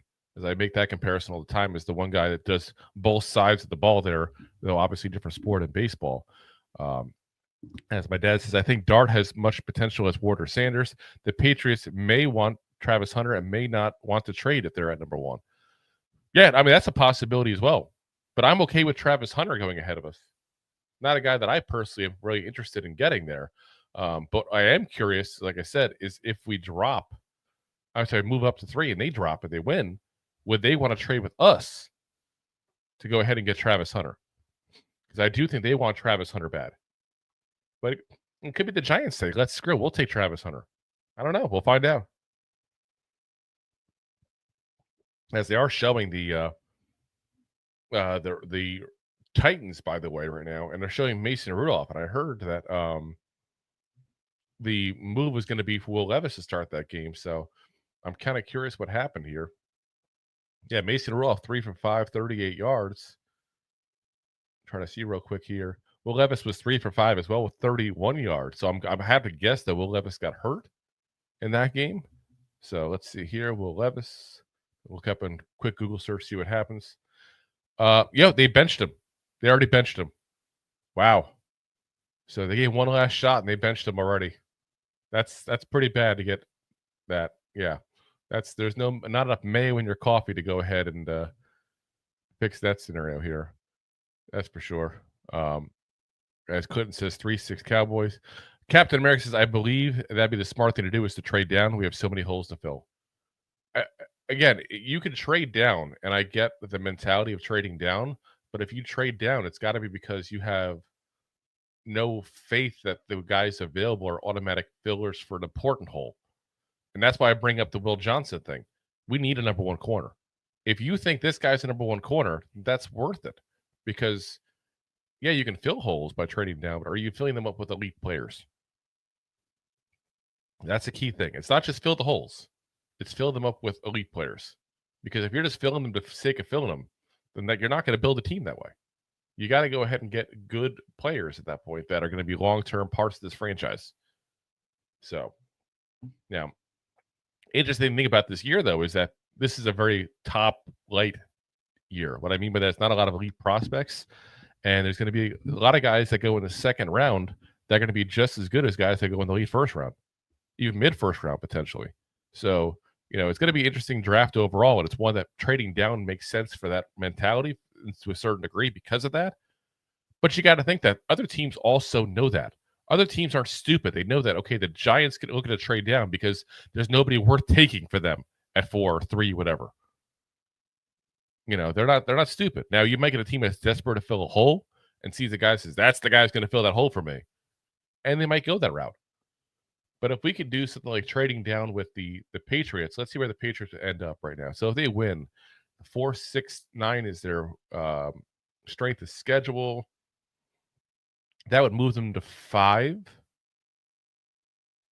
4. That would only move them to 4. So they'd be 1 spot below us. So if we can, oh my gosh, if we could trade with the Patriots, they get Travis Hunter, we get some extra picks, we still get Will Johnson.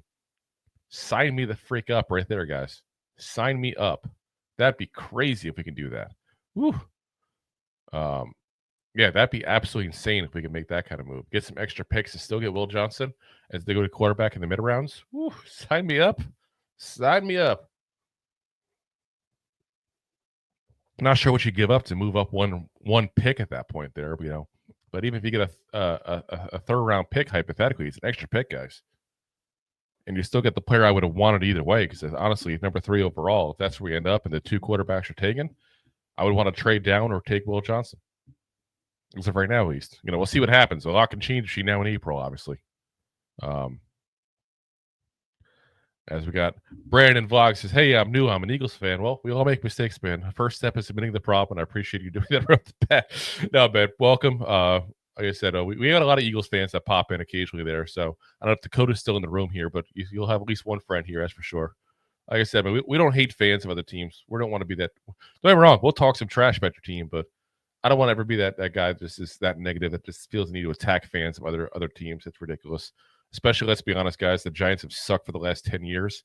We have no place to talk at this point here. Basically, we got the history, we got the rings, and we'll talk that trash probably at some point if you're in here often. But like I said, it shouldn't be that way. We're all football fans. We're all here to have fun. We're all here to relax. Let's have fun. Let's relax a little. Not that the Giants helped me relax a lot. That's for damn sure. More pissed me off and anger me. Lucky I haven't thrown anything yet with the way they play this year. But it's kind of sad. I've gotten to the point where, honestly, guys, they suck now, and I'm just like, this is what I expect. I've gotten to that point in my Giant fandom here this year where I'm kind of like, I expected to lose. Not even upset anymore. As it kind of says, hey, man, we don't have a reason to talk at all. We don't. Like I said, we could talk the history stuff. Oh, Eagles got 1 ring. We got 4 rings. We can do that all we want, but let's not even kid ourselves and say we wouldn't, give anything to be in the position the Eagles are in the playoffs, second seed overall, one of the top 3 teams probably in the NFC right now. We would take that position in a heartbeat. We'd swap in a heartbeat. Will we trade the history? No, I'm not saying that, but you can't sit there and say we're happy with the way the Giants are. We wouldn't be happier being where the Eagles are. So, like I said, to talk trash at this point would be ridiculous. Like I said, we'll just talk trash about the history. That's fine. And it's more banter. I had a Viking fans going back and forth a little bit on YouTube on talking about J.J. McCarthy. And, we kind of got a little bit back and forth a little bit there. But I'm like, listen, it's not personal. It's just banter. That's the way we're supposed to be. Have a little fun, So,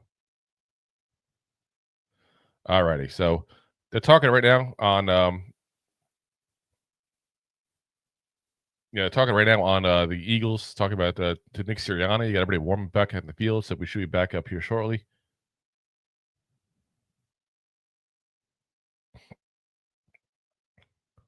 He's doing the Mortal Kombat song. I don't think anybody's really doing Mortal Kombat anymore right now, but oh yeah.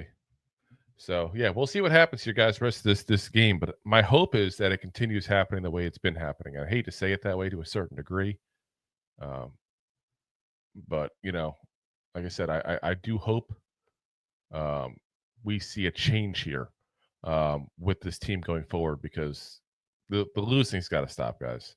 It's been way too long. This team's been losing for. It gets to the point now where it's just absolutely embarrassing. It really is. All right.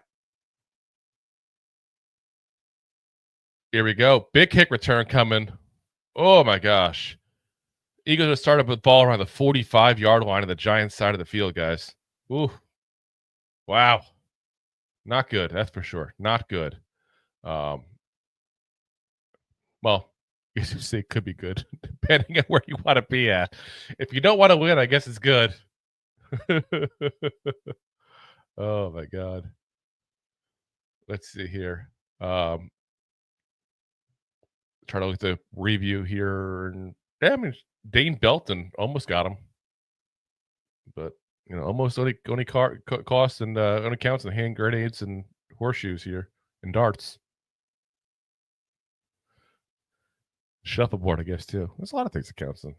The phrase is kind of stupid. Shipley on first. So got to have about 3-4 yards here on that.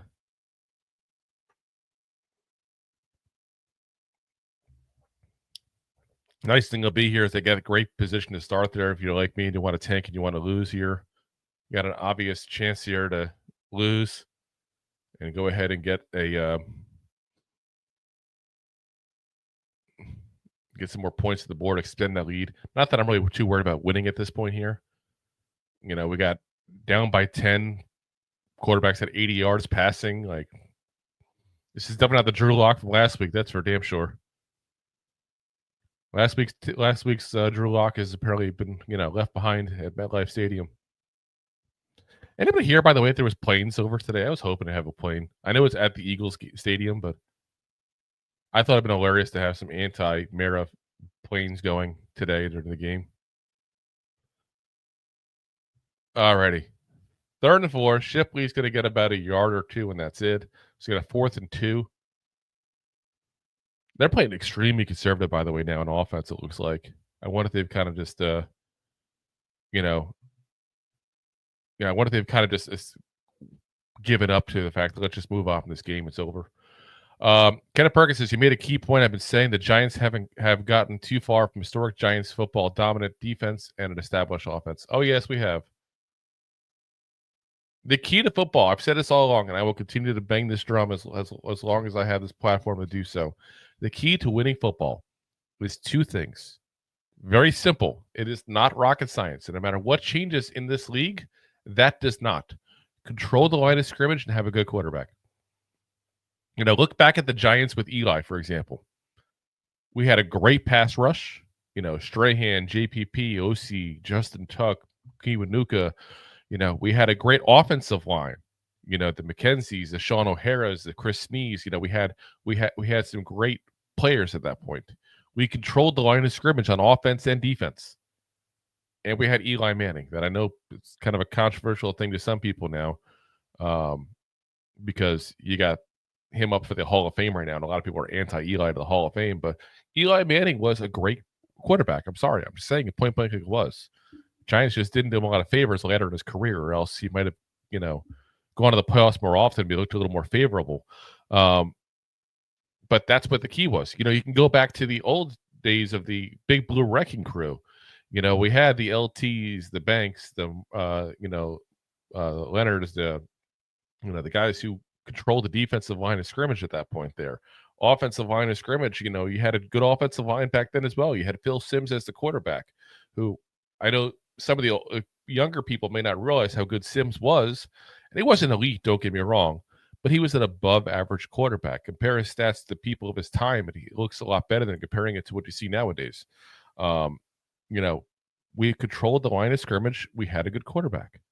That's when you win. That's when you win. And we got to get back to that. If you really want to get honest about the Giants' history, guys, we had 2 good time periods. We got 4 rings in those 2 time periods. The rest of the time, the Giants have sucked. At least in the last 50 years. The Giants were an embarrassment point blank in the 70s. The absolute embarrassment. In the 90s, we were also not very good. We had a little bit of stretch towards the very end of the 90s once we got Kerry Collins, got to that one Super Bowl at the very tail end of the decade there. That the Super Bowl technically happened in 2000. And 1, was it? Yeah, 2001. So that was even technically part of that decade even. But the start of it, the start of the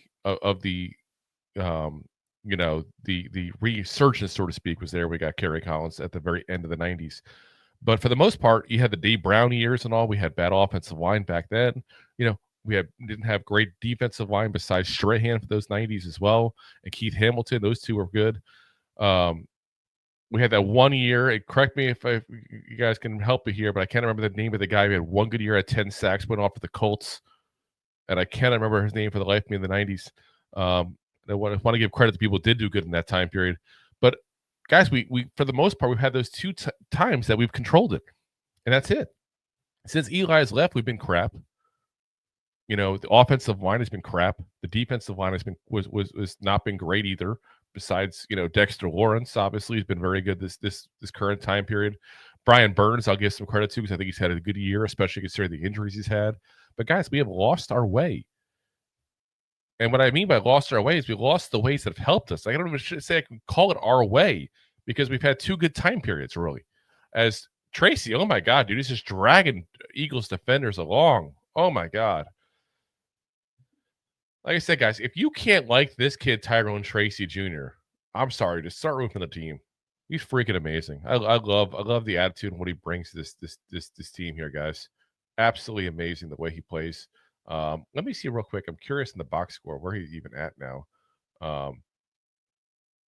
We still haven't updated now from that one, but that probably put him over the 800-yard mark for the year there pretty easily. So.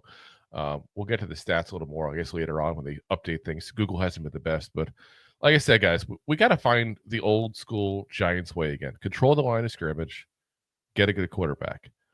And I feel like the defensive line, we got some things here. We got Thibodeau. We got, we got Sexy Dexy. We got Brian Burns. We got some good people there. We need to beef up that line a little bit more to help Dexter Lawrence a little bit out there. If you watched our last mock draft we did, we got 2 guards and 2 defensive tackles with the first 4 picks. Trying to beef up that defensive line, trying to beef up that offensive line. Because I love Thomas. I just want to figure out a way to keep this guy healthy. As Neighbors gets a quick screen route there, gets in about, trying to look at the exact thing they give the yardage on there, but gets the first down. So, but I love that. I love the way Illuminor plays as well. So I'm good at our tackles. So I think we need to swing tackle, especially with the issues to Andrew Thomas. The guard positions, we overpaid for Runyon, but we're going to have one more year. We need a right tackle now because we got only a 1 year for Greg Van Roten. Like I said, I think that we got some options to fix his offensive line. I want to give Schmitz 1 more year, but it's not looking good for him.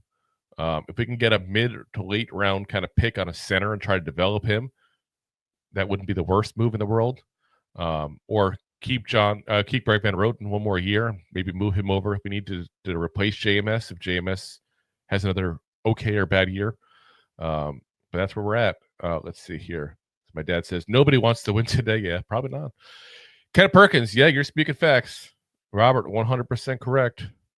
My dad says maybe Pete Carroll should be on our radar. Yeah, we talked about him earlier. Pete Carroll's a guy that I would love to give some control to this franchise and clean out some of the people that John Mara has on the balls to get rid of yet. As Giants, by the way, are on the 30-yard line. So scary as it sounds, we are actually driving. Manhurt's wide open. Gets a nice toss there. Maybe down to the 15-yard line, guys. Listen, Giants put a touchdown here. It's a field goal away, as scary as it sounds. This game is not over yet. Much as we want it to be. To be honest, we want it to be over. We want to stop this.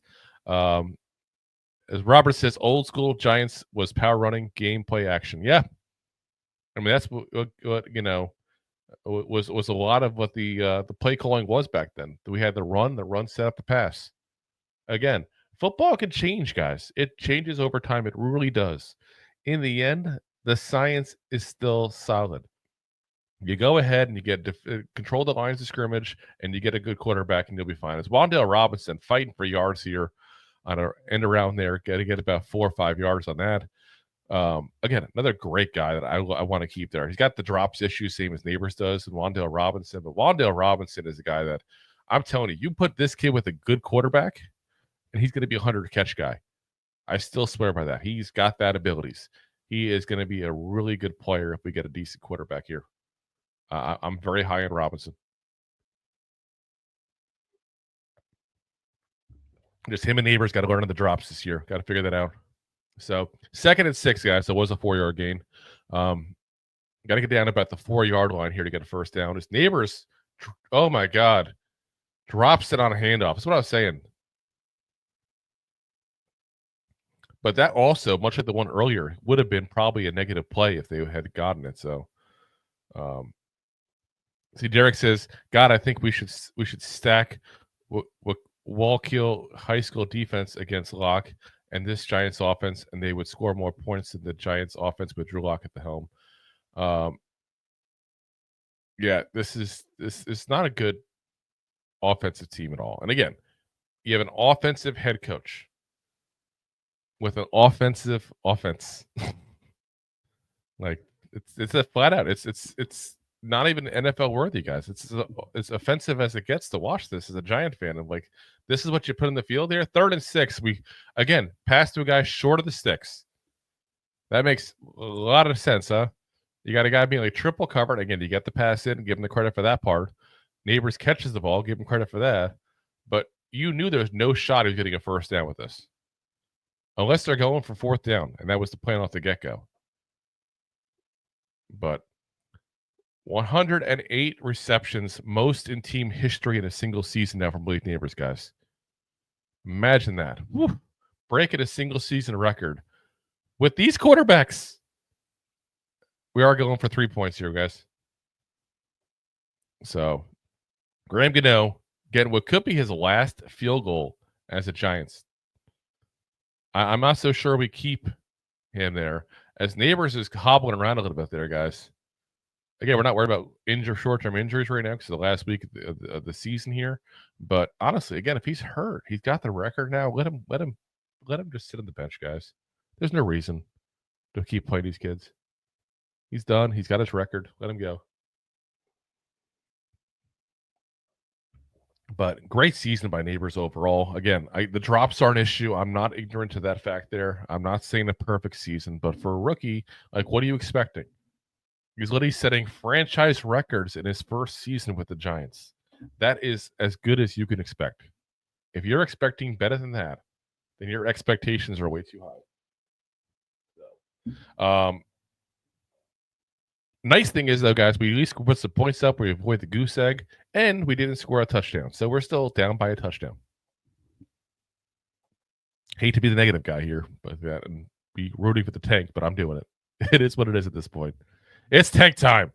Real quick, guys, while they're at commercial, I just got to remind everybody, if you haven't already, do me a favor, hit that like, hit that subscribe button here, share it to a friend. As Rob and I say all the time, point blank, we suck at marketing. We admit that freely. If it wasn't for y'all sharing and helping out there, we'd be in trouble. So, like I said, feel free to send it to a friend, a Giants fan, football fan you think might be interested. We do more than just Giants content, that we are primarily a Giants content creator team here. We do a lot of draft coverage. We will be doing coverage of the postseason games as well for you guys. Won't be doing play-by-play, but we'll do picks for the games. We'll also do recaps of the games as well there, guys. So if you're on YouTube especially, guys, listen, we got our 1,000 subscribers on YouTube. Again, thank you very much to everybody who's been helping us with that, but we're still obviously to keep pushing along here on YouTube. And also, again, appreciate you guys though for watching. Appreciate you guys for all your support. Point blank, this is not a show without y'all. This is just me and Rob talking football and getting drunk and saying stupid things. Though today is tea because my throat is sore, especially with all the talking I'm doing here. So, but we've only had a couple new people watching that are subscribed since we started this video even. So again, much appreciation to all the continued support here. All right, guys, they're going back to the game here in a minute. They're showing a montage right now of the Giants and everything with Saquon Barkley. Yeah, still hurts a little to see him in another uniform, though. Like I said, I still think in the end it could have been the right move. We'll see how the end of that contract works. That contract is so backloaded, guys. They're going to pay him until he's in his 30s. And it's going to be insanity. And I mean that because it's got void years like crazy in it. We'll see what happens though to the Giants overall, other than the Saquon overall, if the Giants do regret it or not. As they're showing him marking the football to save the football for the all-time receptions leader for the Giants single season. Yeah, that's like I said, that's a good record to get your first year. Derek says, so what's wrong with the Colts defense last week? The Lock was able to put up 4 touchdowns. He can't do against the Eagles' second and third string players. Why is that? Honestly, because it was a fluke. It was a fluke, point blank. I said that during the game. You can't expect that irregular. That was just an absolute fluke is what it was. And unfortunately, it happened where it killed us from getting the first overall pick, because y'all know now, if we lost that game, we have the first overall pick. That's where we're at. First overall pick is ours, because we're going to lose this one. But, it is what it is. You can't go back in time and change it.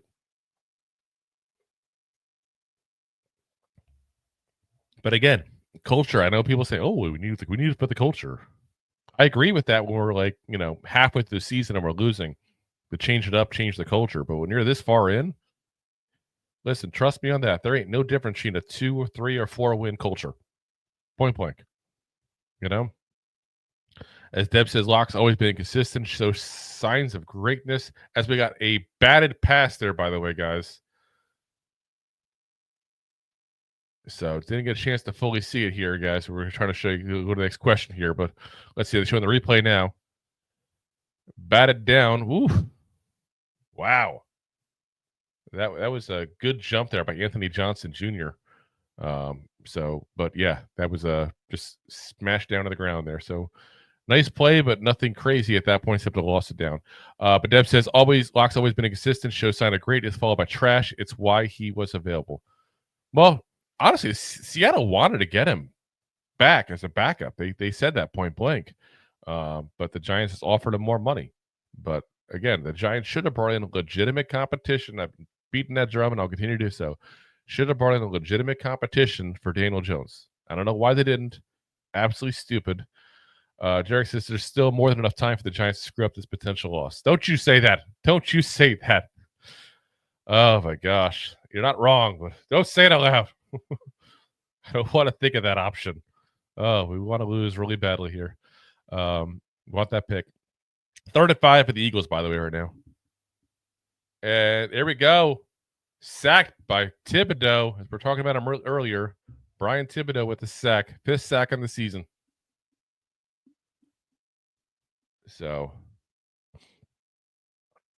like you said, we said earlier, Thibodeau loves to go ahead and get garbage sacks against teams that are just not playing good. In this case here, he's doing it, against a team mostly playing backups. That's what he does. That is his forte there. As Fred Johnson, who's, listen, not a bad backup tackle there, but he's not a legit tackle in this league. Smith Marset backtracking like crazy. Didn't fair catch it. Gets smacked back. Woo. Big hit by Ringo. They literally picked him up and hit him back like 5 yards now. Let's see. Where's the contact start? Contact starts around the 13-yard line. He lands around the 9-yard line. Woo. He's going to feel that one in the morning. Woo. But yeah, Giants defense, though. Listen, I'll bring this up now. I think it's the appropriate time. I've been saying this all year long. The Giants defense have gotten a lot of crap from a lot of the content creators, a lot of the writers out there. Guys, they get up 10 points in this game. And I'm not saying that to go, oh, look at how great they're doing. They're playing mostly backups. But they've given up 10 points. Can you really sit there and say they're the problem? Can you really sit there and say the defense is why we're losing this game when they've given up 10 points? This is why, like I said, I'm curious to see what happens with Mike Vrabel. He actually interviewed with the Jets this week. But if we do hypothetically move on from Daboll, which I'm still hoping, if we do move on from Brian Daboll, Mike Vrabel is an interesting option for a hire. You bring him back at that point. You keep Shane Bowen as your defensive coordinator. You bring in some guy to run the offense. I don't mean like some guy lackadaisical like, but I mean you bring in a guy who is an offensive person to go ahead and run your offense. And I'm very interested in Davis Webb, the quarterback coach for the Broncos. Look what he did with Bo Nix. Look what he did last year with Russell Wilson. The name for sounds familiar. Yes, it's that Davis Webb, the guy who was a quarterback for us back in 22. He's been 2 years now as the quarterback coach for the Broncos and done really good work. I would give him a shot as an offensive coordinator. Unless you have some kind of proven quarterback guru guy with a much better track record. But guys, to me, that's 2 years as a quarterback coach, revitalized Russell Wilson, though he got sat halfway through the year, but that's not an issue with Russell Wilson. That was an issue with his contract. And then you go to this year, and Bo Nix is exceeding expectations, absolutely exceeding expectations of what everybody, including myself, thought he could do. I'll say a point blank on that. I was not high on Bo Nix. I thought he'd be a second-round pick. I thought he'd be a guy that'd be a low-end starter to decent backup in this league. I thought that's where he probably was going to be at. And he's had a decent rookie year where you can say there's some potential for him to be a decent quarterback in this league now. But this is Davis Webb's job as a coach there of the quarterbacks for the Broncos. Derek says, all fairness, they couldn't stop the run to save their lives. They needed to. Giants defense, that is. We need run stoppers. Yes. I don't think that's a scheme issue as much as a personnel issue, though. And that's why I put it on Joe Schoen. Again, we didn't focus on that position. Rob and I said on the defense, there was two positions that scared us. We said the defensive line, besides Dexter Lawrence, is weak, and we're expecting a lot of big things out of guys who point blank are weight picks. And, I think that was a big issue. We ignored that 100%. And then you go to the corner position, we said CB1. You basically handed the job,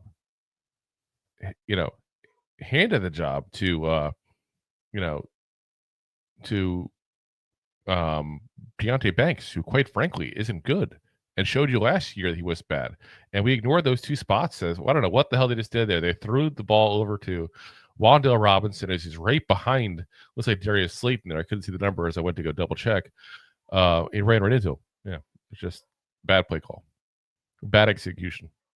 As they're showing here now, most receptions by NFL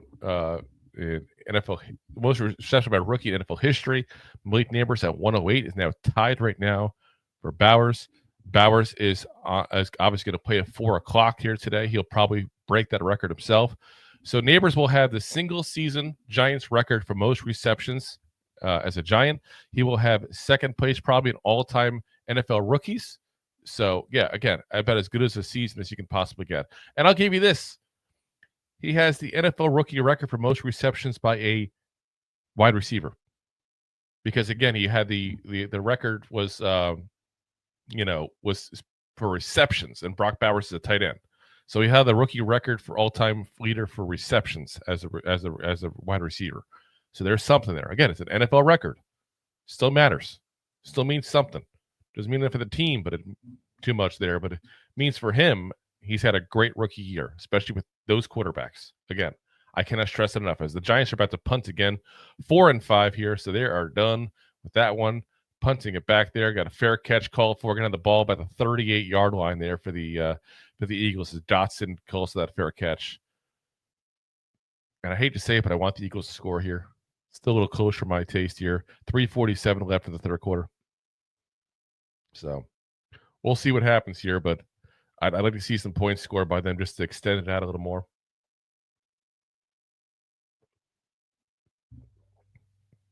All right, so guys, where are you at with Brian Daboll and Joe Schoen while we got to pause here in the commercials?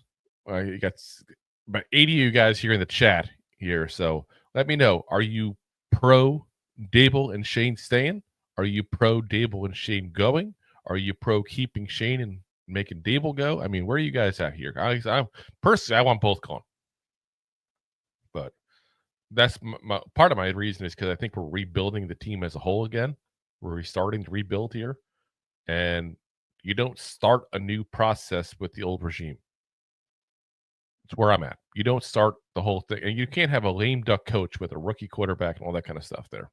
You gotta go ahead and move on, in my opinion. Deb says pro both going, but I don't have a good feeling about that happening. Yeah, 100% with you on that one. I don't think it's going to happen if I had to put money on it, but I want it to happen. Mike Jones, sign Pete Carroll. Yeah, we've talked about it a couple times this show. Like I said, we are definitely looking at that as an option.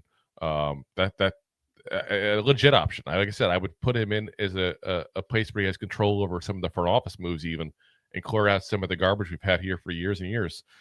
Muhammad says, I want them both back. I'm pro both. I know I'm in the minority here, but I stand by that. That's fine, dude. Like I said, we are fine with having different opinions. We disagree with you, but it doesn't mean you're crazy. Doesn't mean it's a dumb move. It's just your personal opinion. Like I said, my main issue is the fact that I think Schoen has come off as kind of a cocky bastard, to be honest with you. I think Hard Knocks gave him a really bad look. I think he's made some bad moves, and he's unfortunately made some moves where he's ignored some big holes in this team, and that's been an issue. And Brian Daboll, like I said, just being an offensive coach and having this kind of offense, I can't deal with it. And the play calling ego thing is just getting to me. But like I said, you're entitled to your opinion, man. I ain't gonna knock you for it. Derek says, all right, looks like Giants are officially punting this game as they start to sit some of their starting wideouts. Well, I know that's obviously Neighbors looks like he's going to be out for the game, but I think that's a lot of it is he's been fighting injuries, and he's not 100%. So why keep putting him out there when he's not 100% if he's already beaten the record? Unless you're trying to extend the record. As Derek says, get Bill Cowher out of retirement. Honestly, he's so far gone, he's done. Absolutely done. When was the last time he's even coached, Bill Cowher? Let's see here. Bill Cowher. Let's see. Bill Cowher wiki. So that'll give me the quick one here. Let's see. So he last coached in 2006. So you're talking 18 years since he's coached. It's too far gone. Too far gone. And it's crazy. Is he was young when he stopped coaching, guys. He could have still been a coach for a while. I wish he had kept coaching. I liked him. I like Cowher. But I think his time is definitely done. McKee to the air, wide open. Woo. Wide open for Dotson. Jahan Dotson's had a really good game this year, this day for us. I mean, like the tankathon people here, because he's been their big target. It's been him and Goddard. So, I just want I want the loss so bad. It's like I'm rooting for some of the Eagles players, and it hurts on the inside. It hurts, but that's where I'm at. I want the loss.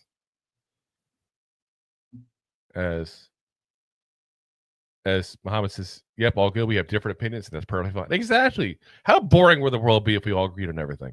Point blank. Absolutely boring. As Mike Jones says, Sierra and Russell Wilson coming to New York seemed inevitable. Yeah, and listen, Russell Wilson came to visit the Giants. You can't forget that part of it. Russell Wilson came to visit the Giants, and before the Steelers even. That was his first visit, if I remember correctly. And I know it was before the Steelers. I can't remember 100% it was his first visit, but I know it was definitely before the Steelers. He did not want to go ahead and come to the Giants because they wouldn't give him the starting job flat out. And they wanted Daniel Jones. It's Jeremy the backup to Daniel Jones. The Steelers said to him, point blank, we're going to give you a chance to start. And that's what they did. And they eventually gave him a chance to start. And he did, has been the starter for most of this year now. But like I said, it's not the ideal situation, I think, Russell Wilson, because I don't think he has the longevity potential because of his age. No offense to him. He's younger than I am by a good 5 years, I think, but I think he's like 37. I can double check there, but he's not a long-term guy. He's not. Yeah. 36. He'll be 37 in November next year. So it's got another big catch here by Jahan Dotson. The guy's freaking balling out here. I don't know. Is this a contract here for Dotson? I can look it up.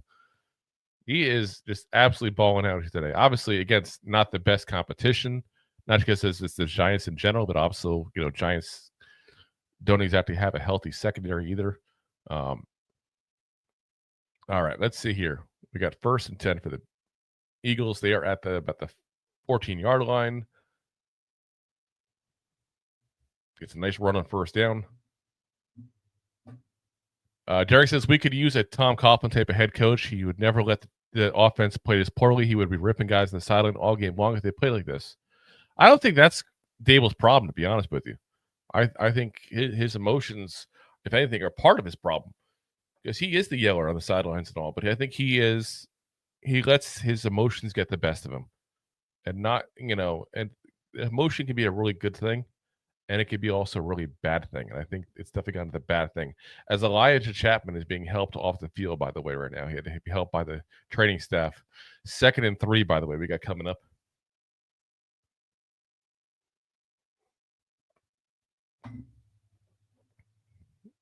All righty, guys. Here we go. They keep on this kissing the butt of Saquon Barkley. I get it. He's a good player. We miss him. Stop it. Yeah. Is Chapman still being helped, by the way, even on the sidelines? A guy that, again, undrafted rookie free agent, you didn't expect much of. He provided some nice depth in the defensive line, had some good moments there, had some couple decent plays. So interesting, the guy to keep an eye on. I think he's part of the future plans of this team. I do. So that's for waiting on to get this game back up and running again. Clock is running. Okay, so now they're starting to get back up and running again. So I think they just let it go down here, potentially, depending on where okay, there we go. Yep, got about 1 or 2 yards. That's 1 or 2 seconds to end the quarter. So 4th quarter time, guys. And it's time for the Giants, like I said, to end this season. We got the last quarter of the 2024 New York Giants coming up. Let me ask you this, guys, while we got a commercial here. Besides quarterback, that's the obvious thing we need to improve. What do you guys think is the second most important change we need to make this year? Give me a position, though. Don't give a broad offensive line or defense, whatever. What position besides quarterback do you think we need to upgrade? Again, besides quarterbacks, that's the obvious one. Like I said, I would tell you guys point blank CB1. I think that's the biggest issue we have. I think I think it's time to get a legit corner here, and this defense will look a lot better, I think, with one. Banks has gotten toasted all year long, you know. As Mike Jones says, is moving Dexter Lawrence a possibility? No way in hell. I'm not moving him. The only way I'd move Dexter Lawrence if I'm the Giants is if the Giants get told by his people, I want out. Only way. That's the only way. Derek says, O-line depth. Yep, that's definitely a need. I think we need a legit swing tackle specifically if you want to go there as far as exact position. Muhammad said a 3-tech defensive tackle next to Dex and CB1 is a close second. Yeah. And like I said, that's what we had on our last mock draft. We had an extra second round pick because we traded down with the Seahawks. We used both of them on defensive tackle. We need to go ahead and improve that defensive line big time. You get one or two more, a couple more defensive linemen that are legit NFL players, and you go ahead and get a legit corner on that defense. I'm telling you right now, guys, that becomes a really good defense. This is before the injuries happened. This was a run-of-the-mill defense. And I mean that in a positive way, as crazy as that sounds. But I mean, like, if you look at the points per game we're giving up, it was the average in the league. It wasn't anything crazy. This defense wasn't one of the worst defenses in the league. And we have such obvious holes. Fill those holes. Obviously, get a good defense. Get a good defense. Get a better quarterback. This team's not that far away, guys. I still think that. And I think the coaching staff is part of the problem still. But that's stopping us from being, better than we're showing on paper here. But I still don't think this team is that bad. I still think we have a lot of opportunity here to be a decent football team next year if we can do that. Mike says, why did the Giants let McKinney go and lead the league in interceptions? Because they were stupid. Point blank. I understood the move in the beginning until they signed Brian Burns, if I'm being honest with you guys. I feel like we went ahead and as touchdown for the Eagles, guys. That should shore up the loss for us there, guys. That should shore up the loss for us. That's like I said, that's a big thing to extend that lead out for them. Like I said, that should shore up the loss for us. But anyway, we basically let McKinney and Barkley go and got Brian Burns.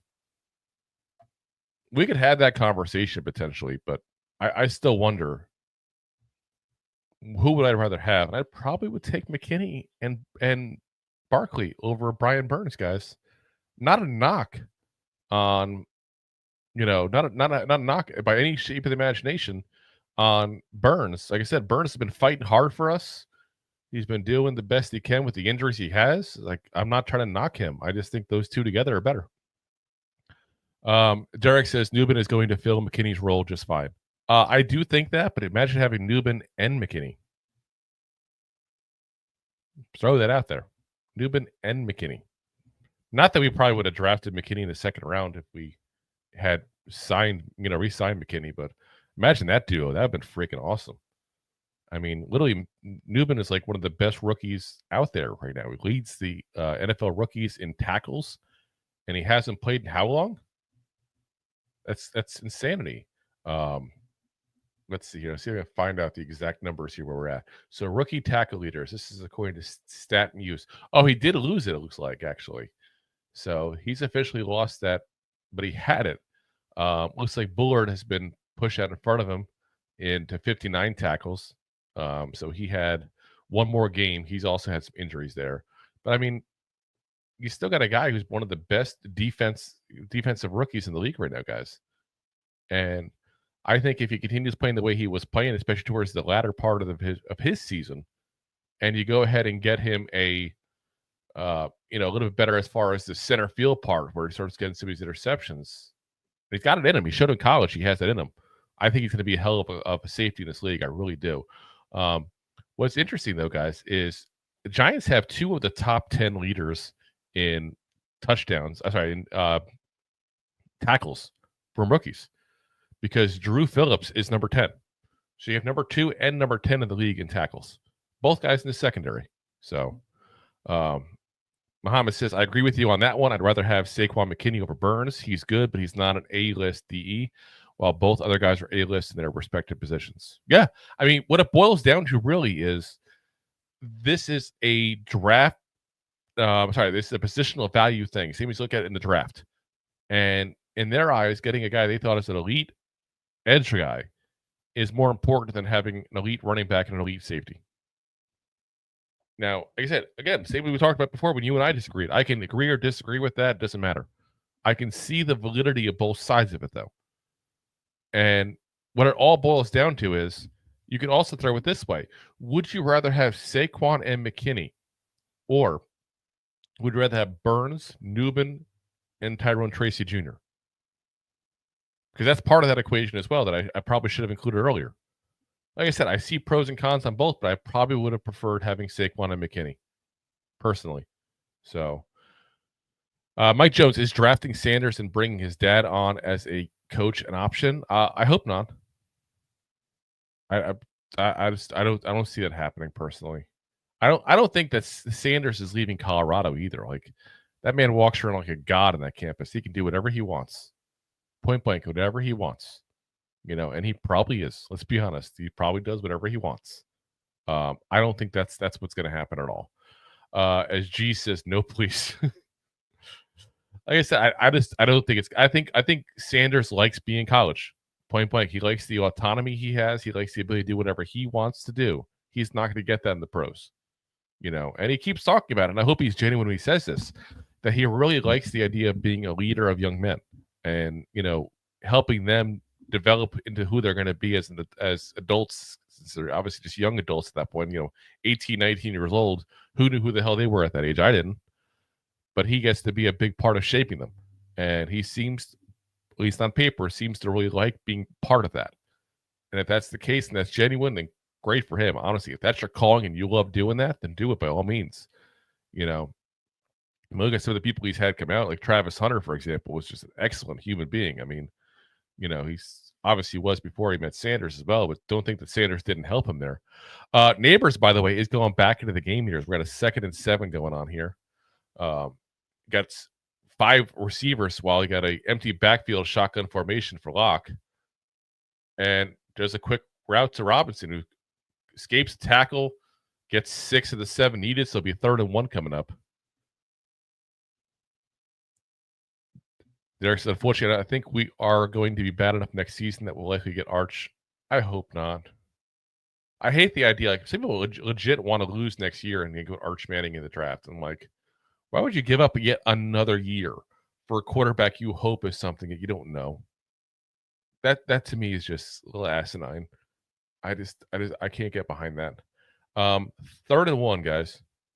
Bellinger in as the fullback. They're definitely shifting, so it's going to be a run on the left-hand side. At least that's what they're trying to show you it's going to be. We'll see if they try some kind of trick play as Locke's making some adjustments at the line. And he's sneaking it. So he's got 3-yard gains at the first down for the Giants. Again, 13 and a half minutes left, not even 13:20. We get a chance here for the Giants to go ahead and, like I said, if they get a touchdown here, at least they make it just down by a touchdown. You can't really complain about the loss overall. We didn't embarrass ourselves. We didn't, win the game. Not too shabby there. Let's get to some of the scores and look at the scores we care about here. Panthers and Falcons still tied up at 24 now. Texans up 16-6. So that game should be over. Jaguars are down by a touchdown to the Colts. That would say that's not going to happen. Commanders are up on the Cowboys now, 10-9. Bears are still up by 1 point of the Packers. Bucks are losing right now to the Saints, 19-13. And the big one here, Patriots still up by 1 point with 1 minute left in the third quarter on the Bills there. So let's see here. Muhammad said, I need a neighbor's TD for my parlay, but a Giants loss, obviously. There you go. Playing both sides, but I'm cool with that. Mike says, should the Giants be embarrassed if Daniel Jones ends up on the 1 seed Vikings tonight? I don't see why that would matter. He's a practice squad guy who hasn't even played in a game. That's, like I said, that's to me, it shouldn't matter. We got 2nd and 8, by the way. Another catch by Wan'Dale Robinson, who's going to get that first down, get about 10 yards. G says, Robinson is such a big piece of this offense. Yes, 100%, and should be even a bigger piece at that point with the right quarterback. How many times have you seen him get a catch and he's got 3 guys on immediately because the quarterback is not leading him. The quarterback's not putting him in a good position. And this is where, like I said, I see the both on Sanders and on Ward. But Sanders, with a guy like Wan'Dale Robinson, guys, the way he anticipates throws, I'm telling you right now, that'd be a guy that you're going to see a huge uptick on if he is if Sanders does go to the Giants somehow. So we got a run here, about a yard to start with Tracy there. I'm curious to see where Tracy ends up in this game here overall. Again, he got the 1,000 total yards. He's getting about 800 and change probably in the rushing yards when it's all done. It's a great rookie season here for him.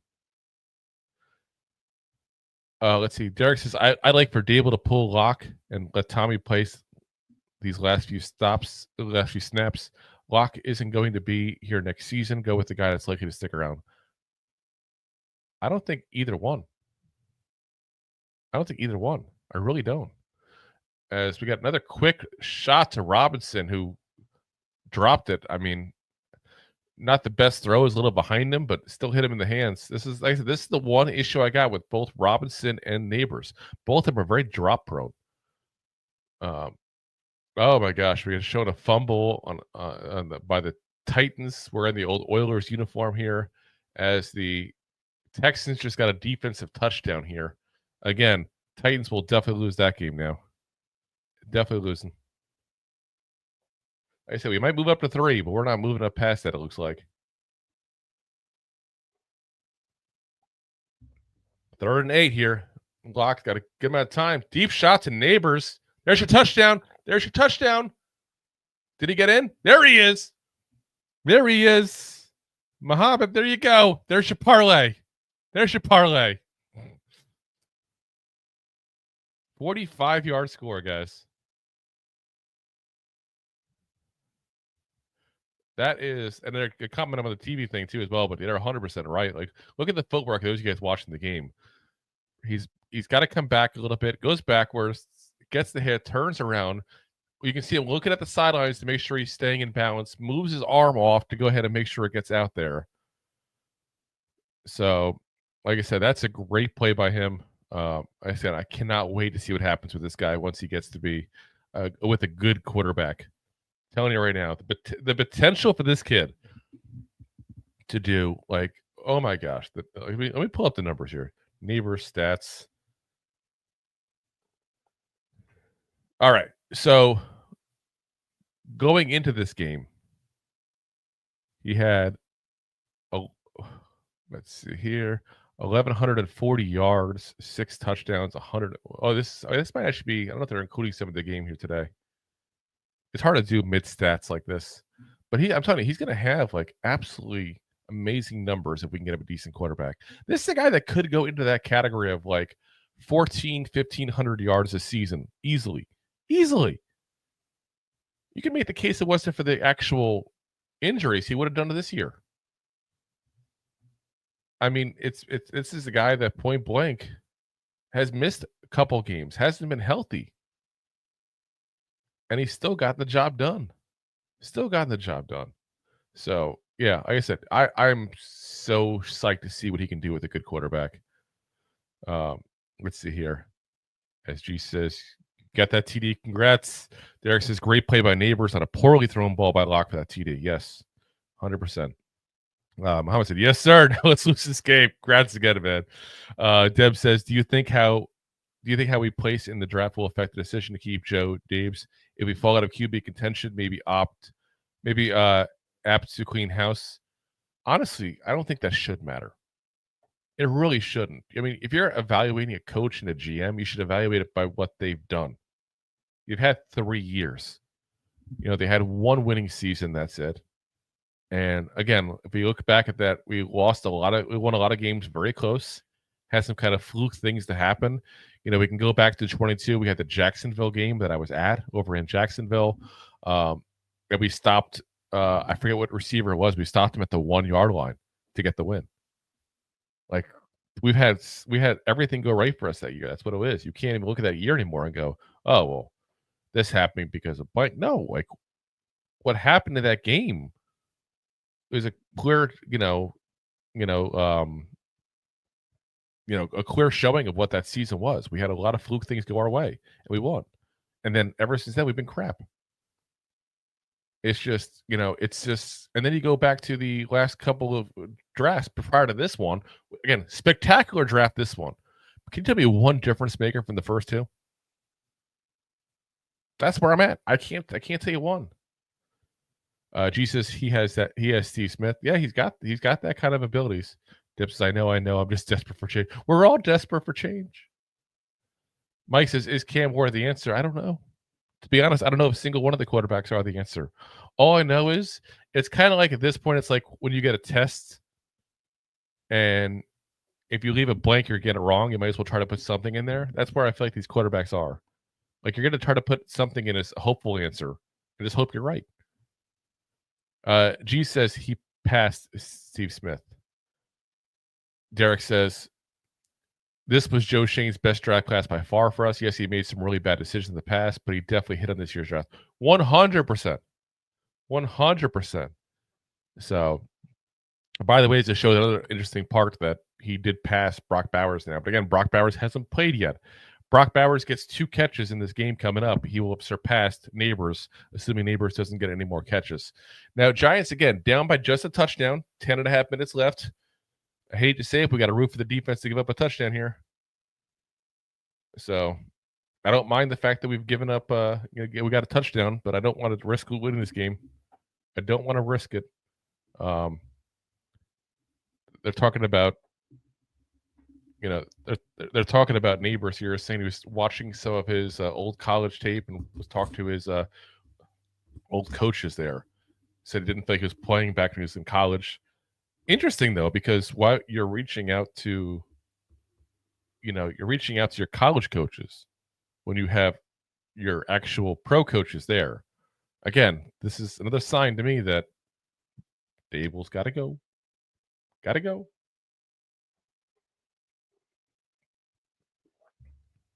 All righty. There we go. So let's see here. As we're talking about everything happening in New Orleans this week, I mean, heart goes out to everybody affected with that, but it's football. I don't want any more sad news in. They're showing the replays now of Neighbors. Like I said, just great player. I cannot wait to see him hit his full potential. He hasn't hit it yet. I'm telling you right now. Has not hit it. And it's not because of him as much as there's some of that with the drops, but it's because of the quarterback play. Point blank. As absolutely swallowed whole is McKee, and Thibodeau is there. I don't know if he's going to get who gets the sack on that one. But Thibodeau is there. First guy back there. So let's see what happens. I'll show the replay now, as we can see. Just moved on the inside. And there he goes. I don't know who you give it to on that. There's like 4 guys on him. You give a quarter of a sack each. But yeah, I think Thibodeau probably, if you're going to give it to somebody, is going to get at least half a sack here. You got to give it to somebody, obviously. All right, they just said it's putting it between Elijah Garcia and Thibodeau. So Thibodeau, another half a sack, 1.5 sacks in the game. Marset, ooh, great return there, guys. Going to be about the 37-yard line. The Giants are going to get it. So he's been pretty good here, guys. I think, honestly, I would keep him. Smith Marset, I would keep him. His returning has not been part of the problem. There's been issues in special teams, don't get me wrong, but it's not been the return game with him. He's been good. I would keep him next year. He's still younger too. I can have him for a couple of years. Why don't re-sign him, solve a hole that we'd have otherwise by letting him walk in free agency, and he should be cheap.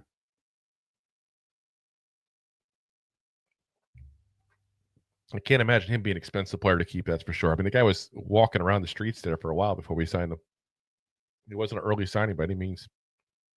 So, all righty, guys. Hopefully, we got, like I said, potentially the last offensive drive or second to last offensive drive for the Giants here this coming up here for the season. And you got to kind of hope for, I hate saying it like this, but I got to hope for like a 3-and-out scenario here or a turnover. Like it's still close. Like it's not done yet. The Giants still might pull this out somehow. As Derek says, that was a horrible punt by the Eagles. Yeah, it's like they had their backup punter in, but they obviously don't have a backup punter. But you know what I mean? It's bad coverage team, that's for sure. But again, that's all regular as well. You may be playing some of the backups as the starting positions, but you don't take them off special teams as a result. So they may call some people up. I was hoping the Giants would. Honestly, I was hoping for much more out of. I wanted to see Jalen Hyatt this game. I wanted to see Bryce Ford-Wheat in this game. I really wanted to see Tyrone Tracy. Dante Miller in this game as well. Turbo Miller. They actually called him up to the active roster, but he was a game time inactive. I was hoping to see a little Turbo. You know, part of what the missed opportunity they could have had here would have been to go ahead and give an option for some of these young guys that we never see, because they've been in the lower end of the depth chart or on the practice squad, a chance to play, see what they got. That's, like I said, it's a guy point blank that should have been there. And I'm a little disappointed that we didn't give those guys a chance to play and see what they got, because this is a guy that point blank, especially in Miller, that could be part of the future of this team. You know, I do think that this is a chance that they could have gone ahead and see some of those guys. And we have a chance to make a change here this offseason as well with Hyatt if we need to. You know, he's a third-round pick. You can move him to the very bottom of the depth chart like he's kind of been, but you can potentially drop him if you have to, you know, or trade him. I mean, I just feel like missed opportunity in this game, really, to see some of these guys and give them a chance to play, give them some reps, see what they got, you know, just for whatever reason, just they're not doing it. And I don't get it. I really don't get it at all. Let's see. As we got a false start by the Giants, by the way. So Nick Sepp says the Giants only win games that hurts them. What idiots. Yep. And Jerry says Hyatt might be used to trade bait for his big play potential. Here's the problem, though, guys. If you're a team out there in the NFL, besides the Giants, obviously, why would you possibly trade for Jalen Hyatt? What has he shown you in his 2 seasons that make you think he's worth anything? And let's say hypothetically you say, you know what, I'll take a flyer on him, whatever. What are you trading away to get Jalen Hyatt? You're not giving anything of any substance, that's for sure. So for the Giants to give up on a guy 2 years in, that was a third-round pick, and maybe getting, what, a 6th, 7th-round pick, is that worth it? Does that even make sense to do at that point? I mean, is the guy you get in that draft going to be worth it compared to what you could potentially get if you even think there's a 2% chance of doing something with Hyatt eventually? Though like I said, I don't think so, and I would move him personally. But I can see both sides of the coin in that. I really can.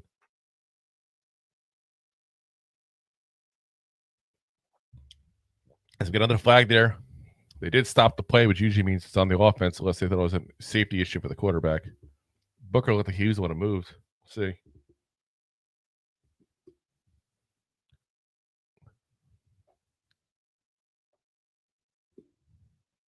Let's see.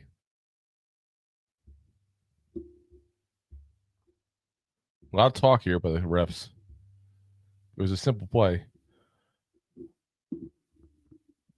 Ooh. False start they're going to call on it for the Giants and Greg Van Roden.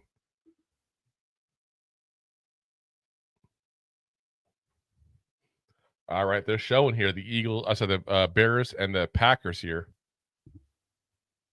Let's see. Big play by the Bears for another touchdown. So they're extending their lead on the Packers. Who would have thought that one? All right. Kenneth says, yeah, getting them hurt bad still makes no sense. Like you said, sit him and Tracy Jr. Yeah, like I said, some of the guys should have sat. Should I give a chance to some of the young guys? Especially because we got to figure out what we're doing with Slade in this offseason, guys. At this point, I keep him. And he's probably the only guy in offense that I'm worried about leaving Grant Van Roden, but 2nd and 12. And big hit on Robinson. Again, this is what I'm saying. Robinson keeps getting hit when it's like I said, catch the ball, hit. And I got to wonder if that's part of the issues he has with the drops this year, guys. You know, it's kind of like when a quarterback keeps getting sacked over and over again, he starts hearing footsteps. is Wan'Dale Robinson starting to hear footsteps because he gets these hits the second he catches the ball. And he's got to turn around quick and try to make the one guy miss if he can do something. I think that's part of it. Again, a lot of this is scheming too, not just quarterback play. Daboll's done no benefits to him whatsoever the way he's playing him. That's for damn sure. All righty here. 3rd and 7.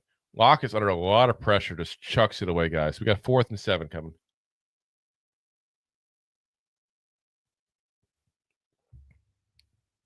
See what they do. They're setting up the punt team. Let's say 7 minutes left. Did the Giants go for it? Down by a touchdown. Oh, no. Graham Goodell was coming out. They're going to try a long field goal. That makes no sense whatsoever, but okay. Yeah. Go for it. What the hell?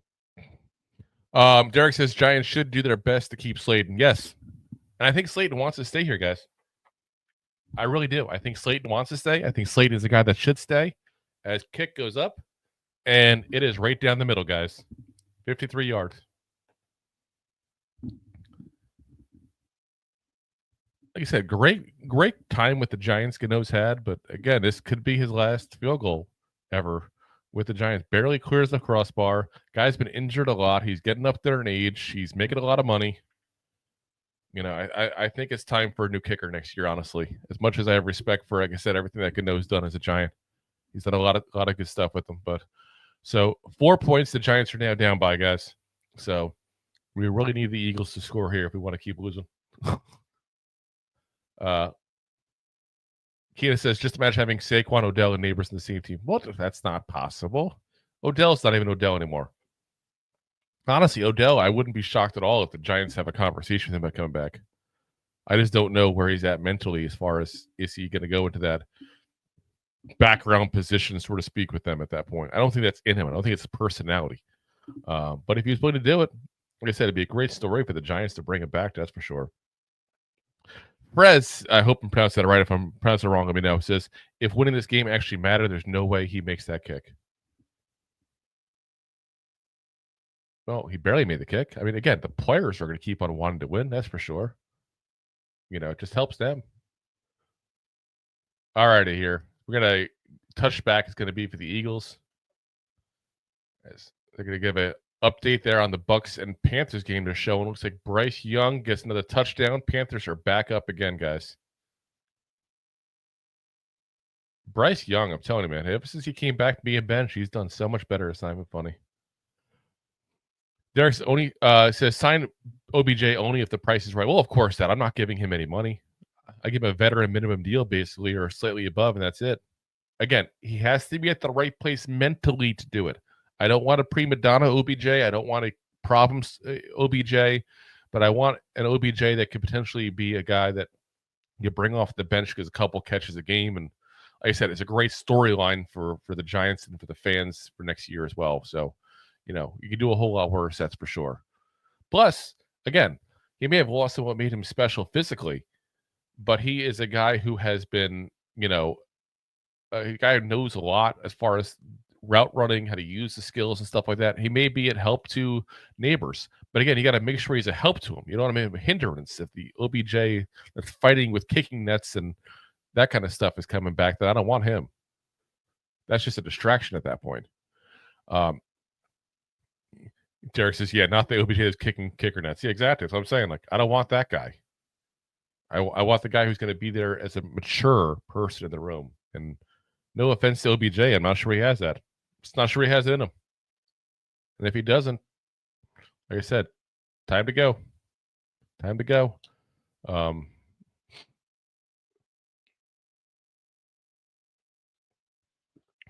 right, so showing us the updates there for the Eagles, because the Eagles will play based on who wins or loses in the Commanders and Packers games there. Got tush push 3rd and 1 here. He's got it. He's got it. So 1st down for the Eagles. G says, at what round would you get a kicker? I don't want to draft a kicker, to be honest with you. We have so many needs. So many needs that I would definitely, not be looking to go ahead and draft a kicker.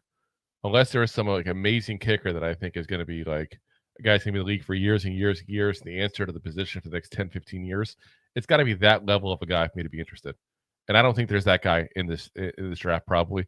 Again, I haven't focused on kickers in the draft. I don't want to pretend that either, but it's just those guys are so few and far in between. Go draft, go sign a guy in free agency and move on and call it a day. If kicker is our problem next year, guys, if kicker is our problem, that means a hell of a lot of things went right, guys. A hell of a lot of things. And I am highly happy if that's what happens. That is a great problem to have. Like, oh no, the kicker is the issue. Everything else is right, but the kicker is the issue. That's a hell of a nice problem to have. So,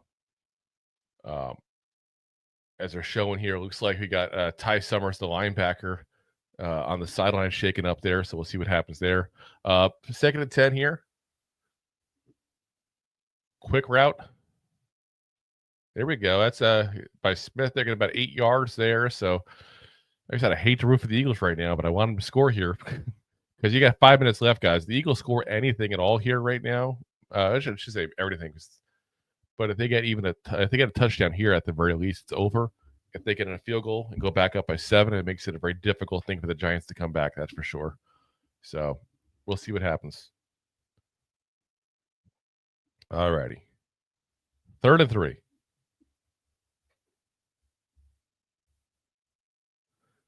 They're taking forever on this play, that's for sure.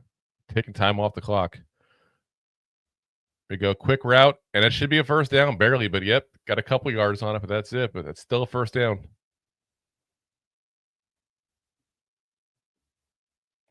So Anaya Smith in the end around gets about 2 yards past it. So they got flat on the ground, holding it looks like his lower leg, ankle, maybe knee. He's punching the ground. But yeah, that's like I said, that's definitely a not good for this game, but let's be honest here. Unless you do something major, probably won't affect him for next year. That's for sure. But Cordell Flott's the other guy that I'm still mad about being drafted where he got drafted. The guy, and most people had like a 5th round draft grade on him, and they took him in the 3rd round. That was such a reach. It's not even funny. Derek says, watch this game end up going into overtime. Bite your tongue. Bite your damn tongue. Deb says, is Banks playing? He was. I haven't seen them show him on TV in a minute here, but he was. That's for sure. So I'll let you know if I spot him here on the TV. Again, if they stop kissing the Eagles' butts here, they can go back to it here. I'm looking for him for you, Deb. Yes, he is. He's on the lower half of the screen. He's sitting there guarding Dotson. So he said Dotson's had a great game. So, all right, 1st and 10. Going to be a run here. Gainwell, he's going the wrong direction. And Banks, oh my God, Banks could have stopped him for like a 5-yard loss and just horrendous attempt at tackling. Luckily, other people were there to stop him. But yeah, horrendous attempt at tackling. That's bad. As now Elijah Garcia is a little slow to get up there. So we'll see if he's hurt now. We're not talking about the TV though, so should be maybe just a little sore getting up. 2nd and 14. Ball's about the 48-yard line. So they got about 52 yards to go if they can get a touchdown here. All right. Nice dunk over to Gainwell. Going to get just a couple yards. Pocket was starting to close down a little bit, so McGee got rid of it. So we're going to have a 3rd down coming up here. Should be about 11. Yeah, there we go. 3rd and 11. Let's see what we got here. This could be a big difference in the game here because if they can get a first down, they're getting into field goal territory. That we've said Elliott's had problems kicking the ball, especially far this year. But you got some potential there. They're showing Kellen Moore. It just because it still feel weird to see Kellen Moore in the Eagles stuff. Like I'm so used to seeing him with the Cowboys for so long. So 3rd and 11, and they are definitely loading that line. It's going to see how many of them actually go back in coverage and how many of them. Yep, I knew a couple are going to go back. 3rd and 11, going to be a catch. Going to be short of the first down. They're going to the ball about About 4 yards left at that point there. So 2-minute warning coming up, guys. Giants still could mess this up.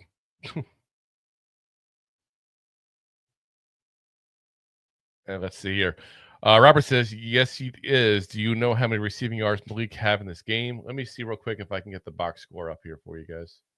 I was trying to get it up before and it just wasn't. 64 yards, 5 catches, 64 yards, and a touchdown for him. So definitely not a bad game, that's for sure. Especially for a guy who hasn't played a lot of plays. He's been out a lot between, being a little nursing some injuries, but also they're put him on a pitch count. It's pretty obvious in the prior injuries.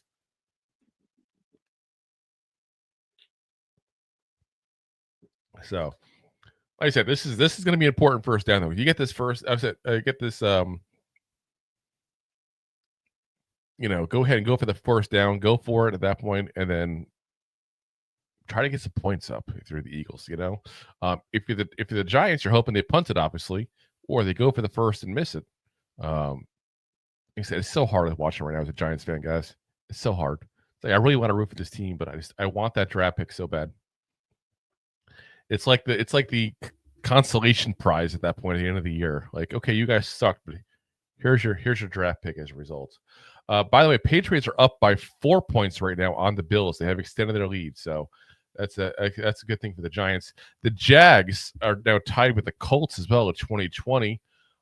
Let's see here. So Browns already lost. The Titans are right now getting crushed by the Texans, so that's definitely over as far as an option there for them. So like I said, that's the 3 teams there. So we know already the Browns have lost. We know the Titans are going to lose.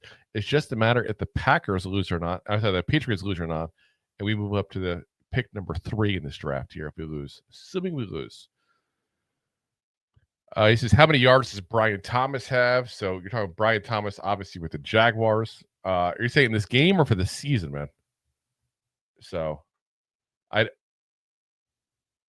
Brian Thomas, let me see here. Brian Thomas Jr. stats. So going into the game, he had 1,179 yards. Let me see here on the game here. He's got 78 yards in the game. 5 catches, 78 yards from Brian Thomas in that Colts-Jaguars matchup, which, by the way, the Colts just got the lead in that game. They're now up 23-20. So here we go. 4th and 3. Eagles are going out there that have already got ahead and got the Giants to go offsides once, but Drew Phillips did earlier in the game. See what happens here if they actually go for it or not. But they are looking at going for a shotgun formation. So I have a feeling they're going for it. It's my personal opinion. We'll see. Now they're moving up. He's going to the line. And offsides. Boogie Basham. Oh, my God. Are you kidding me? Are you kidding me? Neutral zone infraction. First down for the Giants. For the Eagles again. Are you freaking kidding me? Oh, my God. That's absolutely ridiculous. This is the guy that Joe Schoen traded for, by the way. Derek says, would you rather be in the situation the Giants are currently in or the Jets as far as QB is concerned? Definitely the Giants, because we're going to have a clean slate next year. Whereas the Jets still got to figure out the mess with what happens with Aaron Rodgers. Aaron Rodgers could retire and totally screw up their draft, their cap situation. That's for sure. Here we go. So we got 2-minute warning just hit here. Oh, behind the line here. So that's going to be about a 2-yard loss. So like I said, so it just got the 2-minute warning. Minute 55 now. Oh my gosh. Atlanta gets touchdown now. This is like the game of the day right now. Sheesh. 31-31 with the Falcons and the Panthers, by the way. Woo.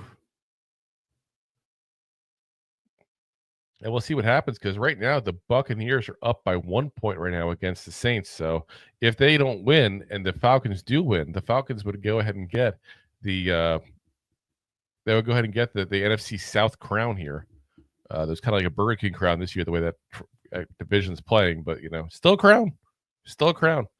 All right, 2nd and 11 here. Got minute 55 left here. Eagles up 17-13 against the Giants. McKee in a shotgun formation, single back formation. Definitely throwing. And chase out and bad throw to Gainwell there, but it does stop the clock by making the miss there at least. So the Giants, if you're interested in winning here, helps them. I hate saying that way. If you're interested in winning, but it's the truth. Most of us aren't. Most of us aren't.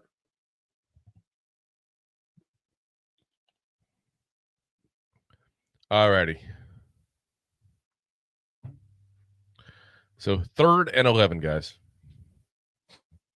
And they're saying on the TV what I was just thinking too. Like, why would you not run the ball and force the Giants to go ahead and stop the clock? So Giants have 2 timeouts left. You had to run. You could have stopped the clock. I made the Giants stop the clock twice, use their 2 timeouts, get a field goal, be up by 7.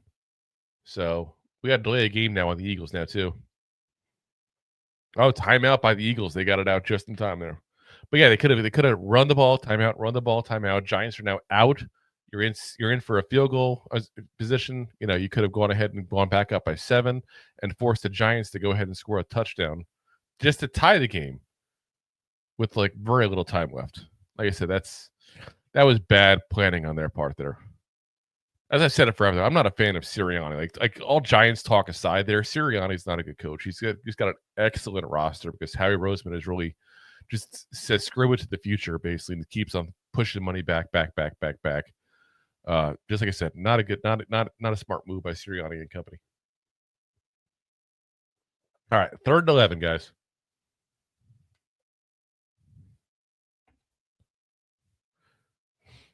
Here we go.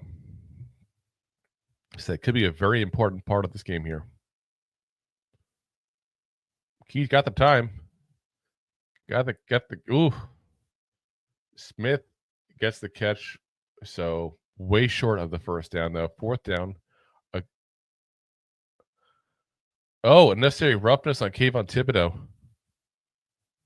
Let's see. Oof. Roughing the passer. 15-yard, 1st down. So now they're automatically in field goal range, guys, and they get a whole new set of downs. I would see the replay on this because they weren't showing that part of it, obviously.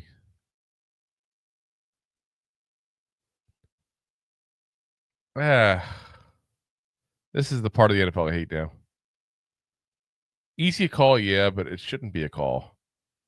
That's ridiculous. But yeah, this is, like I said, if you're Daboll and you're trying to go ahead and get yourself a job to be kept here, you want to talk about how well you coach this team. You got offsides twice in this game now, and now you got a stupid penalty. I don't agree with being a penalty. It shouldn't be, but it is, and they all know it. And you're extending this drive. When the Giants have a chance to come back, they're extending this drive with stupid penalties now. And now the Eagles are running the ball. It's going to force a timeout.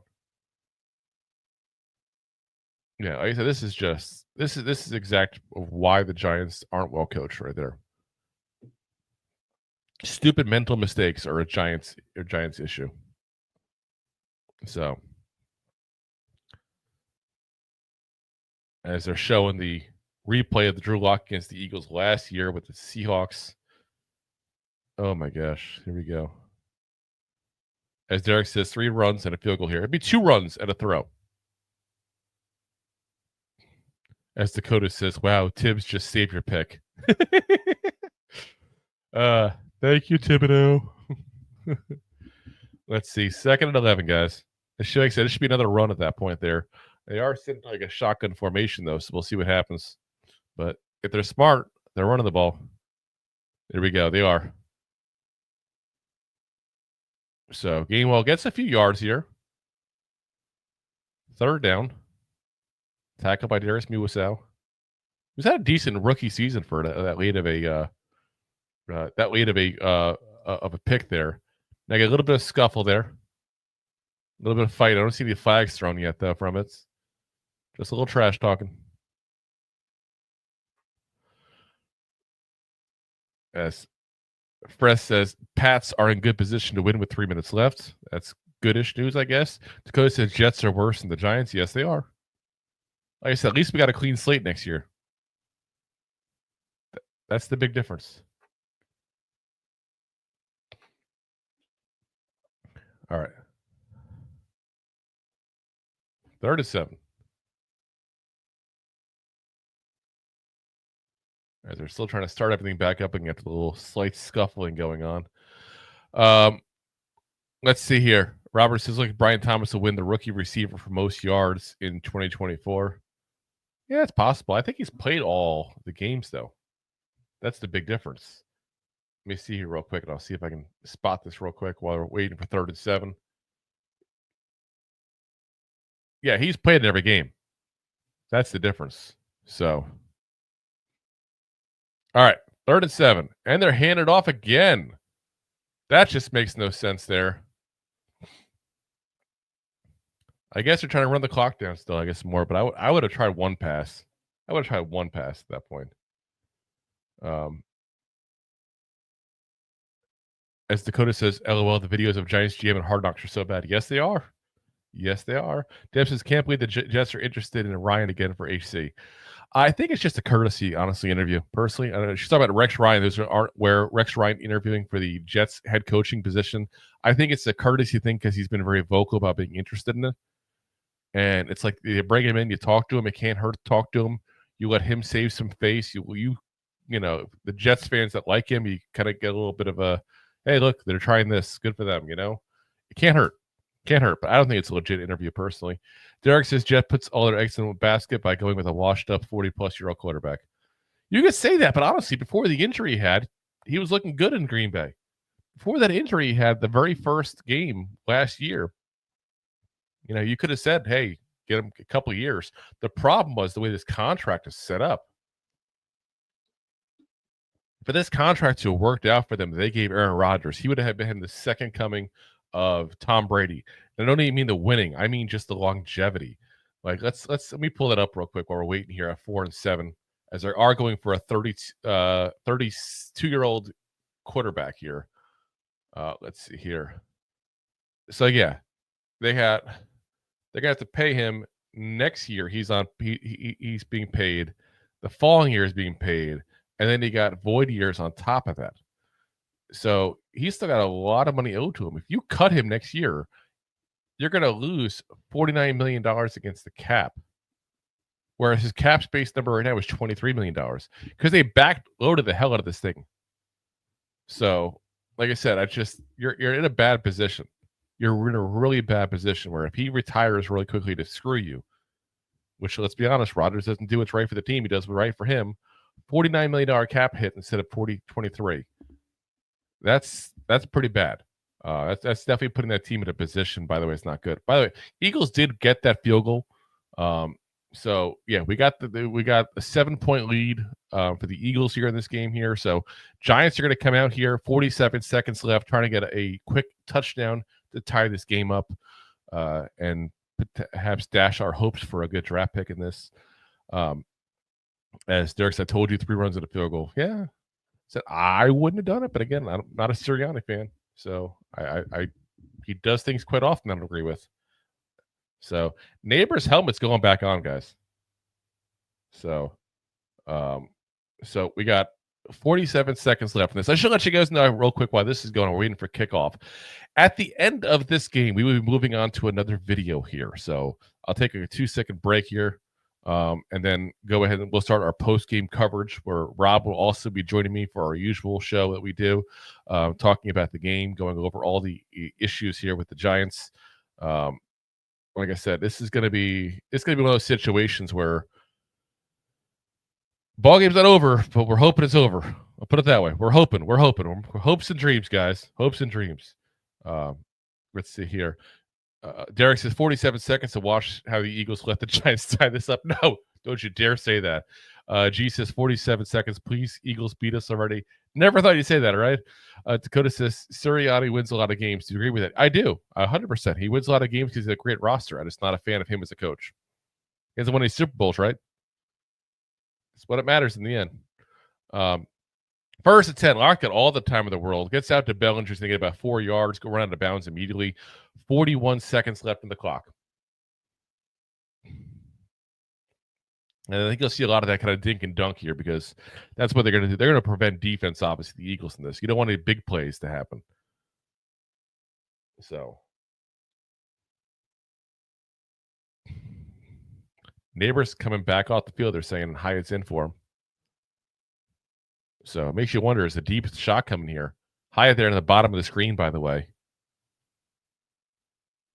That's what you should do. Should have done that the whole time. Put Hyatt in there. So plush out of the pocket. Eric Gray gets another 4 or 5 yard catch at that point. So we got third down, 1 or 2 yard to go. 36 seconds left in the game. So yeah, third down, 3rd and 2. I mean, you got to take a quick pass here just to try to get that first down at this point here. It's not even about getting the touchdown right now. It's getting that first. Neighbors is still on the sidelines, though, guys. Tracy also, by the way, is right next to him. I'm not even talking about that in the game. So Tracy and Neighbors both just sitting on this. 3rd and 2. Here we go. Slight fake of a handoff. I don't know why. Deep shot to Hyatt. It's picked off. Picked off, guys. Sidney Brown with the interception. He goes down to the ground. 24 seconds left. That'll end the season right there, guys. Giants will lose. That shores up our draft pick. We got our pick. We got our pick. Congrats to us, guys. We got our pick. That's where we're at. There we go. We got the pick. We got it. Let's see how it's going now. NFL scores here. Let's see how it's going. I'm curious how the big one I'm curious about, obviously, is the here we go. Let's see here. What's going on with the Patriots and the Bills? Patriots are still up. 2-minute warning right now. They're up 20-16 right now as we speak. Then we got, that's the only one that matters anymore for us as far as draft positioning, because now we're going to lose. So, yeah. So that officially puts us there at the, like I said, it'd be the 3rd overall pick, assuming the Patriots hold on to their win. As, let's see here. Deb says, "Oh no, boo-hoo, yay!" Geez, let's go. Derek says, "Thank God that was picked." Robert, pick for a pick. And gee, I manifest this loss. All right, guys. Appreciate you guys for watching. Again, we're going to have a new show here in just a second here. Go on to our page, whatever platform you're on. Our new show will start in just a second for the post-game coverage here. Appreciate you guys for watching here. It's going to be just about a couple minutes delay before we start that one here. It's giving me just a chance to stretch my legs a little bit there. So appreciate you guys for watching as always. Hey, go G.